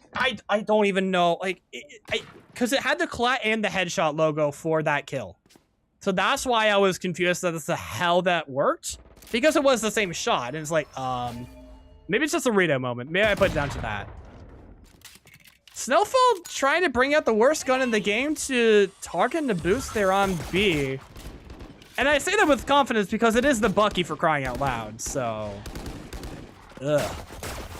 But you're causing so much noise here with this gun, so it's like... Damage. Yeah, they have the gun advantage, yeah, but it's really sounding off where they're likely trying to end off here. And they have the correct stack to maybe potentially do something about this. Plus he just used a flash and did not even go to sewers, so false info given to FNC. Not even false info, it just came out so early before the fact that they had the chance to actually rotate over. And now it is just Fuzzy having to make this do with a Marshall and essentially no info pretty much for the next 30 seconds. FNC is pushing mid, so they could hear Nibu's rotating. Yeah, especially with the fast rotate actually from James to at least join up with the bulk of them too. Yeah, they have to essentially give up the site, but they still have full heaven control for FNC. Spike planted. The one soul solace out of this, but they still have to press it with 4 classics. That's leads to 1 kill you at least with the Marshall, but Terry at least able to make the trades work out, but it's working in the favor of RQ with the Bucky. 1 enemy remaining. Now it's just all down to the boost with the classic, trying to make something happen, and it took the entire round for something to happen between the opposing raises, going in the favor of the boost, but the small consolation against the Ecolos. The free gun beats the Bucky. That's what you showed. I did say it was the bottom 1 gun in the game at the start of the round, so it was going to pay off eventually, surely. And I was right. Me when I'm right. Which is decent like damage. Always. Yeah, it is still some decent damage. I think it was 2 kills at most. But now we have a glass off, actually. Yeah, the boost was getting a lot of value out of it on the attack, so it makes sense to bring it on the defense here. But Leo, I was so scared, but the wide swing actually paying off there. Definitely didn't expect it, but oh, I'm sorry. This has to just be like a reflective sort of. Never mind. Never mind. I was going to say you're dodging all these shots, but that flick was insane, and we don't even see the James 3K. But I mean, that is an equal conversion. It doesn't matter if Terry lost a head-to-head there with James. It did drop the out for a moment. But also give a 4K to James. It is now 2 away from the alts. 20 from Nibus. Can't hit a standing person, but can't hit the flick. The flick after the 3rd shot. Because, you know, 3rd time's the charm. Probably. Also, watch She Has Pied. and officially leave on pied, yes. Yes, But I mean, that's. I honestly, at least when it comes to Shishi, I don't think it necessarily matters because like they did worse than that on Ascent, but I didn't even think it was worth bringing up because that's not really the point. Like Shishi is really just there to support with the Sage rather than, you know, trying to be the second coming of James. That is an insane spray through the smoke there for Lee. Able to stop out Snowfall. Not able to still stop them from grabbing up that orb. But you look at the press up, that's Shishi. With the flake value in that something. That's what you want to see, baby, out of that. Drops the spike, but does still go down, but that still buys so much pressure there. But do they expect the second layer for James here? I don't think you do. Whiffy with the shot. Should have at least had one, but Terry not dying to James once again. Lane Takeda getting the kill, in fact. But you look at the map pressure here. Everyone's pretty much pushed up on the defense side, so it has to be the two on the mids to really make something happen here. You were not expecting that second layer from Lee whatsoever. Good push from Lee and getting the info. Yeah. They were all in bottom mid. Yeah, but at least like you realize that. But Nabusa's pushed up so far into spawn that it's pretty much giving up 30 seconds the left. entirety of the A site, which, I mean, you can slowly clear this through and really see nothing's here quite yet. But you're still going to be a little scared as to these positionings going forward into this retake here. Not wanting to risk anything. That's why they're all three just trying to stay alive here. Even with the showstopper here for Nabus, but I thought for a moment they called an instant save for some reason, because why is Nabus running there? But I realized it's just the spike moment. Still willing to go for this, trying to make it work, especially with the advantage here. But there's essentially no info, especially with that flash getting nothing. Everything is just a dry contact. But they've all flipped sides completely. They have flipped the sides completely, actually. Holy shit. But as you called the showstopper, it does actually find K-Dag. But now it's up to Terry to 1v3, and it's a bit whiffy there, too. It could have honestly gone either way, but yeah, the equalizer was always going to be the showstopper. They decided to pop it, and evidently it proved to be true. Smart move from FNC, just gripping together. Yes, they flipped the sides, but they were gripped up together, able to trade each other out if needed. Yeah, and it still proved dividends at the end of it because they were still able to bring that back. And it's a shaky buy here, actually, on the side of our one. Then James there back him up. Exactly. Still the boost here, really wanting to get this out value out, which can prove dividends unless you somehow get like super spray through. Although the wall is saving them for a moment. You don't even find the right target for who destroyed the boom bot. That is wild. But the trade is there, at least for Snowfall. Portal closed. But James is in such an odd angle there. They're not going to expect the off angle here pushed up. That's Leo down. And there's even Twan down. That drops the spike there. Oh. Okay. It was either he was not going to get it or the flick was going to happen, and the latter did happen. Still to recover the op, and that's another round there for FNC. Once again, we're within one round of tying up the score here. Nebu's doing good on the op, but the paranoia came in. Yeah, just flushing out the op completely. And James just there on an off angle. RK was not expecting James there. No, especially because they all committed themselves to heaven. It was just allowing for everything to kind of happen there. Ba-dum, ba-dum, ba-dum. That's how my brain be sometimes, not gonna lie. They use it right, use it properly. Okay, that is how you properly deal with an operator. Just tell that to TS map 1. Even Snowfall bringing the showstopper, trying to see if you can find something here, which surely you find something here. Opshot's whiffy, able to still get the boost. But James trying to press it through, but traded up by Leo immediately. Last player standing. She's not able to do too much besides damage, and now she's laying the 1v4. Spotted already by K-Dag there too, and you're probably just gonna get pinched here, surely, right? Surely. It's gonna be so hard to really find an advantage here for Lee to really go in and get the pick here to at least start this off.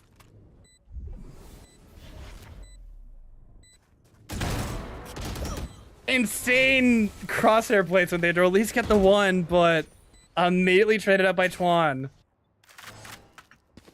Finally getting your 10th in double digits here for RRQ, and slowly getting towards the end here, if you can manage to do so. Yeah, RQ just rushing down the side with the showstopper, opening it up, getting the kill on Nibus, getting Nibus off that off angle. And just... I think it especially helps because of the fact, I mean, you're looking at the Econ and they're pretty much pulling in energy strat on the attack. Although, I obviously, I don't think that's the intent, really. But that kind of shows that, hey, the Econ is still a little volatile. Anyone else? Even while stunned, it doesn't matter. James is just him, and even be able to take out Snowball, who went into the site from Lee. It's just down to everybody in the site. James is at least down. Twan getting 2, in fact. Even the push out, oh, but it goes untraded for now. Being able to spray it down, but it's also Terry in the 1v2. Watch them run. Into the shadows popped, at least buying some time here.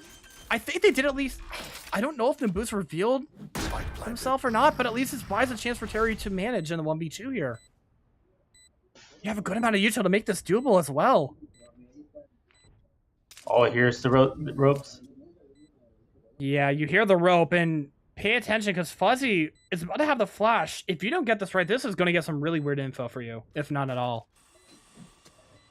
Boombot as well, too. And it goes for backside. They haven't cleared fully anything for it. They have to check this with their bodies, pretty much. Very annoying on the tap. That's it there. Oh. And not able to get it! But is there time? Yeah, there's 0.75 time. That was so close for Terry to make that work. Oh. That's going to be a little bit of a downer, I won't lie. But they're still able to bring together a buy, even if it's not fully here. But it's going to get really close here, especially with the ult economy on both sides here. Yeah, K-Deg with the ult can just rush down the side and get it open. Terry, if he got that pick, he would have clutched that round. It was close. Yeah, I think if the pre-fire was really there to actually like get the kill immediately and not just have to rely on the spray, it pretty much just came down to pure TTK. Just not in the favor. A 1-3-1 here this time, especially. I mean, you're just really holding this off passive for B, but you hate to see it for Shisha, I will admit, but Nabus not with the op this time, just willing to walk out, and Terry's got your number this time. Able to get you down with the Bulldog and trade it out for a gun if you really want to. But this might so much attention, but they're still kind of crunched in. That's Fuzzy at least able to find Twan here. Trying to get away as fast as possible, and I mean, the rotates are already there. Found one. They at least have the ability to slow this off if they really wanted to, so they don't have to take this necessarily, and I think they're okay with that. I mean, Leo did reveal himself on the flank, and yeah, that's also giving up another kill. You don't really want to. But it did buy the rotation to at least allow the duelist to get through on the side of RQ. Get a plant down. Terry? And even Perry able to find Lee on the flank as well. That's actually super impactful. They have to invest in the Oro into this to really flesh out these players here. There's so much of a disconnect, they kind of have to do this in time. Found out both. Terry has to do a mile-long sprint to make something work out here. They're willing to go for the double fight actually onto James here. Oh, blinded up, yeah. But there's only one of them down. K-Deg's alive, popping the overdrive to stop it out. 2v1. You know they're not on because they saw it get off. Pretty much just selling what you can. That overdrive's going to run out, but that's okay. Paranoid popped here. Oh. I have to actually commend the play there from the duelist there on RRQ. Realizing, okay, we need to push an extremity to at least cause something. To try and at least get the kill on someone. They realize, hey, let's just push James. Let's see what happens. Goes into a trade, but that's a trade in their favor, especially because it bought enough time for Terry to get in. Just leaving Fuzzy to try and do miracle work, and all for naught. Also, I think if James didn't flash himself, that round would have been different. Oh, for sure. For sure. That would have probably led to both kills, more than likely. But close round. Yeah. A little too not shallow enough for it, and yeah, that leads Lee to just get killed there because you're not even getting peeked out by the flash there. It doesn't reach you at all. An amazing peek to just halt things too. I mean, they're going to re-clear this immediately, yeah, especially with the res too. Maybe they're okay with baiting that out, but regardless, that's still a 5v5. You pretty much have Leo anchoring, but everybody essentially in the server is rotating towards B there. The timing's not going to be fair. I don't think that spotted Leo either. Not sure how the camera lock is for that. Well, he was holding it there for a second. Yeah, and already going off. Yeah, the timing is actually working out perfectly with them. Ideally, they kind of pause for a few seconds or at least see what you can find here, at least in B, without giving up any kills here. That flash is actually impactful too, but it didn't even catch. But it doesn't matter. You already have the kill on Tuan. Totally hears him. No, but Leo actually going a little bit too far forward here. Maybe just try to see if you can find a little bit more, but Lee's already looking for it. And he's able to get the kill into Leo. They have to commit to B now. Showstopper popped to stall them out. It doesn't matter. One enemy remaining. Spike down. But the trade's actually going forward for everybody immediately in the side. There is a small chance here, but you don't have a lot of time here for the attack. All up to self on a 1v3. Showstopper would be the equalizer, yeah. 1v2. So the pass up popping now. One enemy remaining. 5k the round could go for a 6. That's still technically an ace, but a costly one, all things around, all things considered. I mean, do you really want that if you're RRQ? Maybe. I'm not too sure, Case Bars. If I'm Snowfall, Parasites aren't gonna take one I got 2-3 kills right there. I will pop that Showstopper. Oh, for sure. It's more that it just came down to being able to really clutch at the run beyond that. But yeah, no, that was the right play to try and equalize it. It's just a matter of fact that you actually weren't able to get traded out. If Lee was able to hit the shots there, then it would have been at least a second gun saved here. Because all things considered, this buy is not great for FNC. No. Sure, they have the Cosmic Divide and 2 away from the Seekers, but that's essentially all you have for the fourth quarter here. A lot more precarious and more volatile for an economy compared to RQ. The boost trying to make it work, but the crouch peek is amazing there for Tuan. Able to open up the site completely because nobody else is anchoring through. Trying to make something work. Fuzzy actually tried to go out. Well, it wasn't a bait this time, but it didn't really lead to much. Actually, the off angle here from the off angle here from Snowfall is actually pretty insane here, especially with the lurk timing from Leo. I think you just want to wait for this to go down. And I think they are. No, actually, they didn't break it down, but it's fine because Shishi went down to Tuan as well, causing so much attention that has to split it up. It's pretty much just James having to make something work here. Lee does flush out Leo, but that's causing so much attention. It's still a 3v2. Player standing. Especially with that pause, because you had no idea. And now you're on to series point here if you're RRQ. Match point. What a push from RQ. Yeah. Immediately being able to get out that one pick and just have everything flushed out. There was so much attention drawn to every other part of the map that the win con essentially from the off angle, at least from Snowfall, the post plant positions otherwise, just kind of allowed for everything to work out because they had to deviate their attention. And sure, it led to the kills, but it didn't really matter because they still had everything else they needed. Yeah, Cooley had the orb and molly combo lineup there to get Fuzzy out of that angle. Yeah, especially with the smoke bloom too. You had to push forward and just end up getting flushed out. I mean, now they're just breaking out the wall here. Shishi, ideally you just hold this a little bit passive because, I mean, you're just holding a lowly ghost here. With the smoke going down too, you don't want to give up your life here immediately. It's going to be really tough, especially, but it is doable if they can somehow string this run together on such an awful buy here, arguably. But gets traded out. That's no more Euro ult in play here, actually. A final 4v3 here. You essentially just have one away from your Seekers in the Cosmic Divide to try and make something work here if you're FNC. But RQ aren't budging at all whatsoever. Biding their time.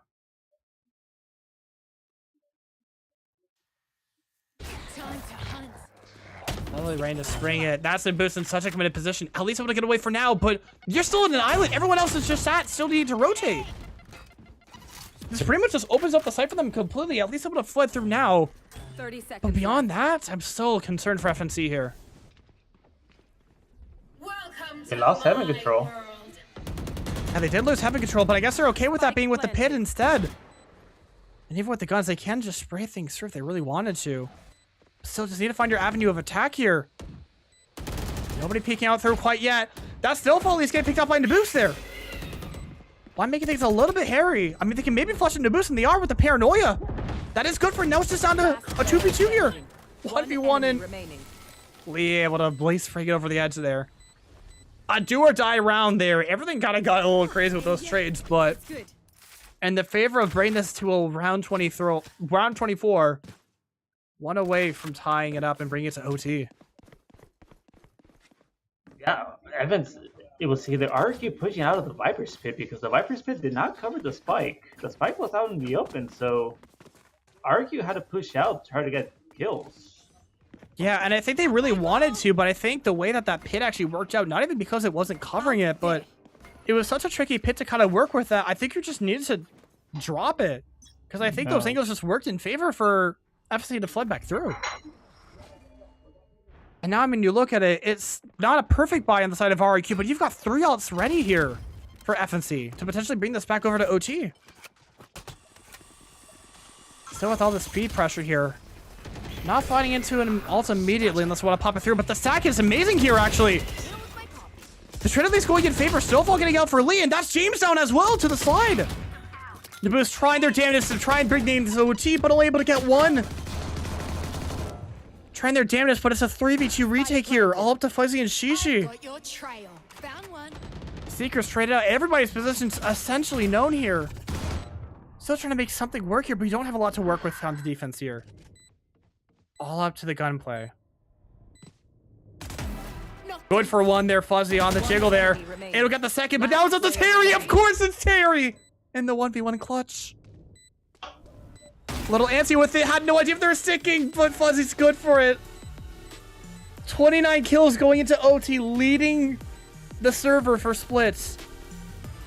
If you need anybody to bring you over the edge to possibly bring this to Lotus, it's going to have to be Fuzzy. Switching sides. I also want to give credit to Shishi there. Shishi was making so much noise on Heaven that she was getting all the focus.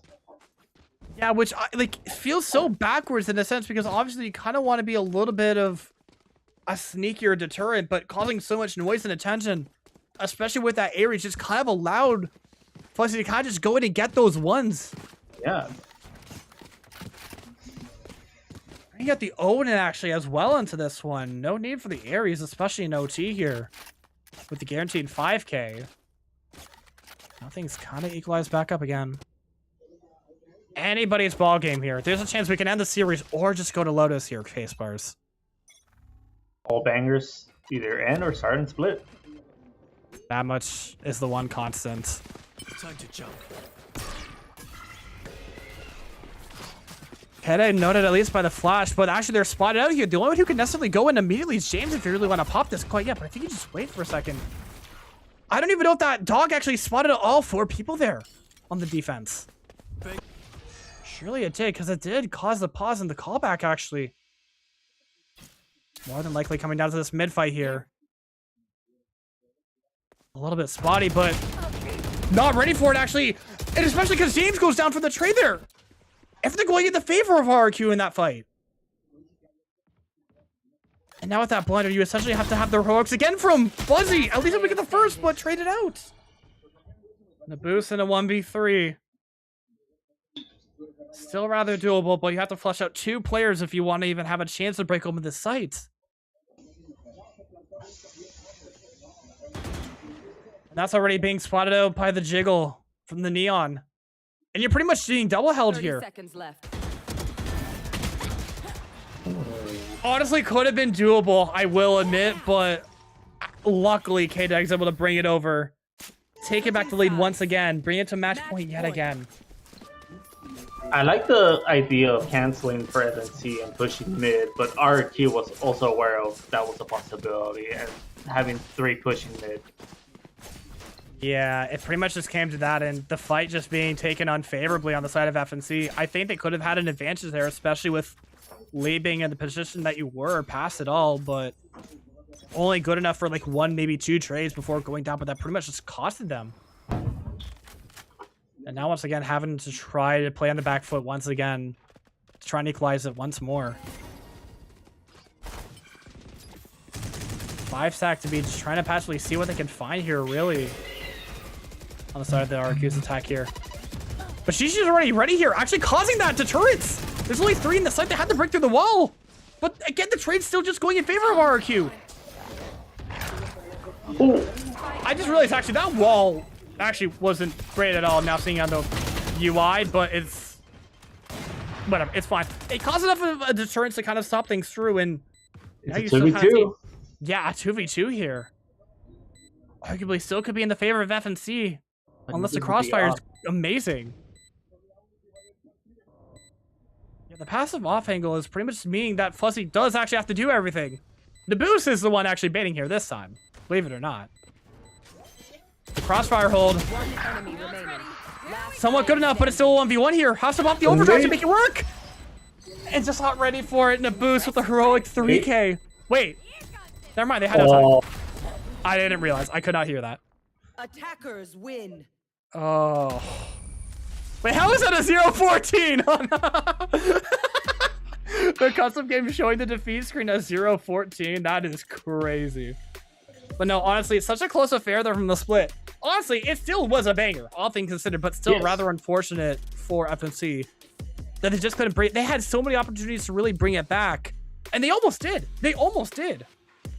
Yeah, instead, they had good ideas how they wanted to do their attacks and defense. Having James as that entry duelist and the team backing them up, but RRQ was just shooting better.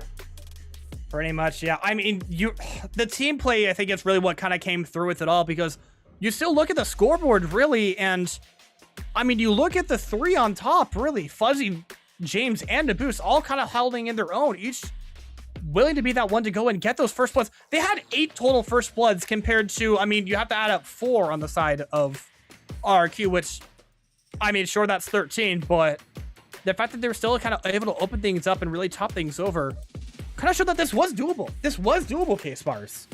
This was doable. But all for naught. If I was RRQ, and this is your most win, and it's FNC, and you got pushed to OT like that, you're especially trying to get to that 4th place. Yeah, I mean, at least you had the heroics really from the players that kind of mattered. But the problem is, it was 2 subs too. You had Leo and Kata really opening things up for you across this entire series. It really goes to show that, okay, it might not be replicable, but they did buy you a chance to make something happen. That's still a tick at the board in the win column. They still need 3 more. It might get dicey, but they still have a lifeline. They still have one. They know, in order for them to get into playoffs, it's in their hands. So if they want to get there, they know it's on them. Okay, so yeah, who are we getting in for an interview here exactly? It's like Twan. Twan, okay. Are we getting them in the VDO or bringing them into prod? Gotcha. Okay. Okay. But no, I mean, all things considered, like, even if you had 2 subs kind of bringing everything in for them, it was still a really impressive showing from the 3 consistent players. Snellfall's still willing to put himself on the line and do a lot to really bring things over for them. Twan and Terry also really being able to kind of be that linchpin, the consistency to clutch things out and be just a thorn in the side for FNC's heroics. Yeah, Terry, even though they disconnected mid-game, he was up against James. He was holding his ground pretty well.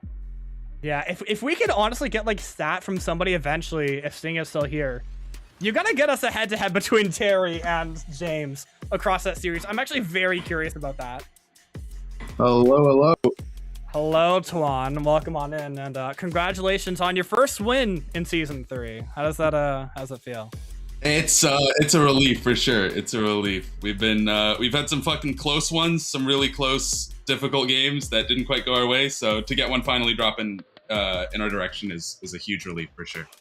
Yeah, especially because, again, like, you guys are still technically in contention, and especially because that lifeline has been given. You finally got your first win.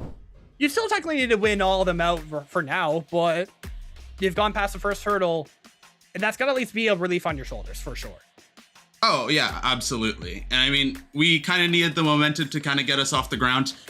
We had some difficult games against 3 really, really good teams that definitely just had the better of us. But yeah, I mean, getting the momentum, getting us off the ground to hopefully get a running start into what are going to be 3 very challenging but very winnable games for us. So there's a lot to still play for.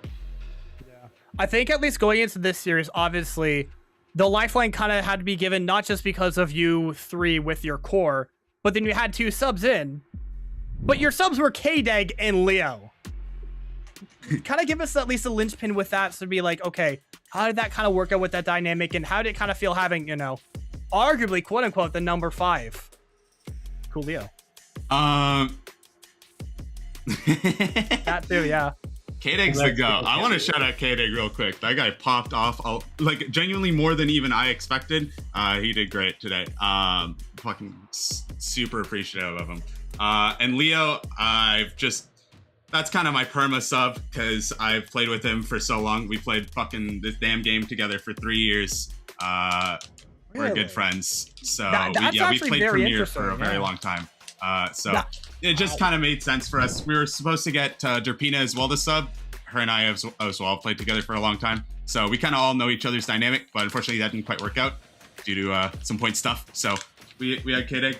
The 2 of them honestly just crushed it. I was super happy with it. But yeah, I'm excited to hopefully get our full 5 in for the next game and show what we can actually do properly. I mean, you say that, but it also kind of sounds like from all that lore that you established, so it's like you kind of feel at least a little bit of a kinship and at least feel familiar playing out with Leo and Derpina if they were here, but it still feels like, you know, that natural synergy was at least part of what it kind of allowed you to really go through it. It felt comfortable, at least for you in the server. Would you agree with that? Yeah, totally. I mean, it's just a comfort to have someone that I know understands how I call, understands how I play the game on a very intrinsic level. They both definitely do. So that's helpful. But I mean, my teammates are definitely adjusting well in terms of we're growing together and kind of getting more time in together, kind of understanding how I want to operate and how I want to work. I've gotten more comfortable being more assertive and, you know, playing the game the way I want to. And we just genuinely have grown a lot as a group. And I'm excited to see, you know, what that can shape into for these next 3. Okay. So then just to kind of point it together for me, just to kind of paint the picture, even when you have your normal 5, you are pretty much being their IGL, or at least like the main voice, or how is that dynamic working? Oh yeah, totally. Look, I'm a Valorant coach. I've worked in Challengers. True. I worked in Challengers briefly. I have quite frankly got it like that. So I'm just hard IGLing, and yeah, it's been a good time. It's just, I think it's a difficult transition for some people, just like generally speaking, to come into, you know, queuing up ranked versus playing with someone like me, where I'm gonna play a 1 minute round frequently. So, but yeah, I think the adjustment is really starting to shine through. Okay. Who was going to chime in? Sorry, I know somebody else had a question there. At least maybe hearing something about the series really in itself. I guess it kind of gives me the question then, or at least like kind of paint the picture of how things sort of went, at least like through the series then, because obviously you guys kind of end up stopping on Ascent on your own map pick there, which, to be fair, it was your first time playing it. But then Split, obviously some players had some kind of crazy previous times on Split, but having to make it through on their map pick too. Having to take it to OT and have it gruel through, what would you say is really the equalizer for it then? I think it's just us as individuals. I think we, like, obviously there's impossible for us to have like prep and anything like that, because you know, we're obviously playing different comps and we're, you know, playing with 2 subs, so a lot of that stuff isn't there pre-existing. Just kind of comes down to us understanding each other, talking to each other. Obviously I'm helping a lot by setting in like clear plans in place. But yeah, I mean, it just came down to us as individuals today and working the individuals as a team. And I think we did a good job of it. I'm happy about it. Yeah, and it definitely showed through the win. I'm actually curious then, comment on the narrative of Terry being James's kryptonite, because we were seeing it across the series. If there was someone who was able to shut down James, we kept memeing on it, but genuinely, Terry was able to shut down James, who arguably that is the one thing that makes you be afraid to go up against FNC, even if they're winless. Like, you can't underestimate that. So then I guess how do you feel about that, really? Yeah, Terry I was mean, 7-6 against James. We just got Okay, the stat. Terry's the Okay, GOAT. good to know. Let's Yeah, be very we clear. agree. Terry's the GOAT. Terry actually has been doing like pretty well in all of our scrims and like every proc we've done. He's actually looked quite great, especially relative to his rank. I'm really happy with how he's looked performance-wise. And I'm really glad that he got to show through today, because he definitely punches above his weight, I think, in terms of his rank. Even though he may himself not believe it, I think he definitely is like a lot better than like maybe stats show or maybe some of the like earlier matches or even his rank shows. He's great. He's a fucking great guy. He puts out a great effort on the server. And it shone through, shutting down, Thanos, quite frankly. So Yeah. that was appreciated. Yeah, at least on our end. Yeah, at least on our end, like we at least have recognized, even in season 2, like we knew Terry is severely underrated and can really shine when things work out. And yeah, as it sounds like, if you get the confidence up, yeah, Terry is probably actually unironically kind of a GOAT, and that is really good to see. At least I am sincerely glad that Terry does have at least a chance to really shine off, especially with, your calling, your direction. And again, even if it wasn't all 5 today, it really kind of shined together to really bring things sort of together. So I'm glad that you do feel that, things are really shining up again. I guess going forward with it, again, you still have 3 matches coming up. Still some really tough matches, at least the solace being that you've went against the top 3 in your group so far. You still have that chance to go through. How are you looking forward to the future then? Or at least any comments for that? Yeah, I mean, I think it's fair to say that we got kind of a difficult start to things for sure. Not that, it's any excuse. We absolutely should have beaten at least one of those teams, and I think we probably could have won 2 of those matches. The T1 series is always going to be difficult, to be fair, but the other series are extremely winnable, of course, on 1917 and all that. But yeah, I think that really we're kind of in a fresh slate. We've changed a lot of shit up. We've kind of reflected on a lot of the things that we're doing. We've obviously had some difficulties with scheduling and stuff, people being less than completely available. Angus and I obviously very big outliers. But, I think that it's good signs. And the bottom line is we're just going to have to hit the pavement and get to work pretty much. There's really nowhere to look but forward.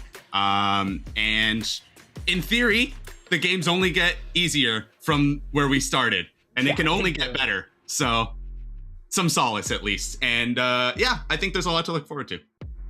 That's really good to hear. And I'm glad that you at least are, going into it with what sounds like complete optimism, because yeah, you do have a genuine chance of really being able to make it through. But for now, again, the one solace, you did step 1 of step 4.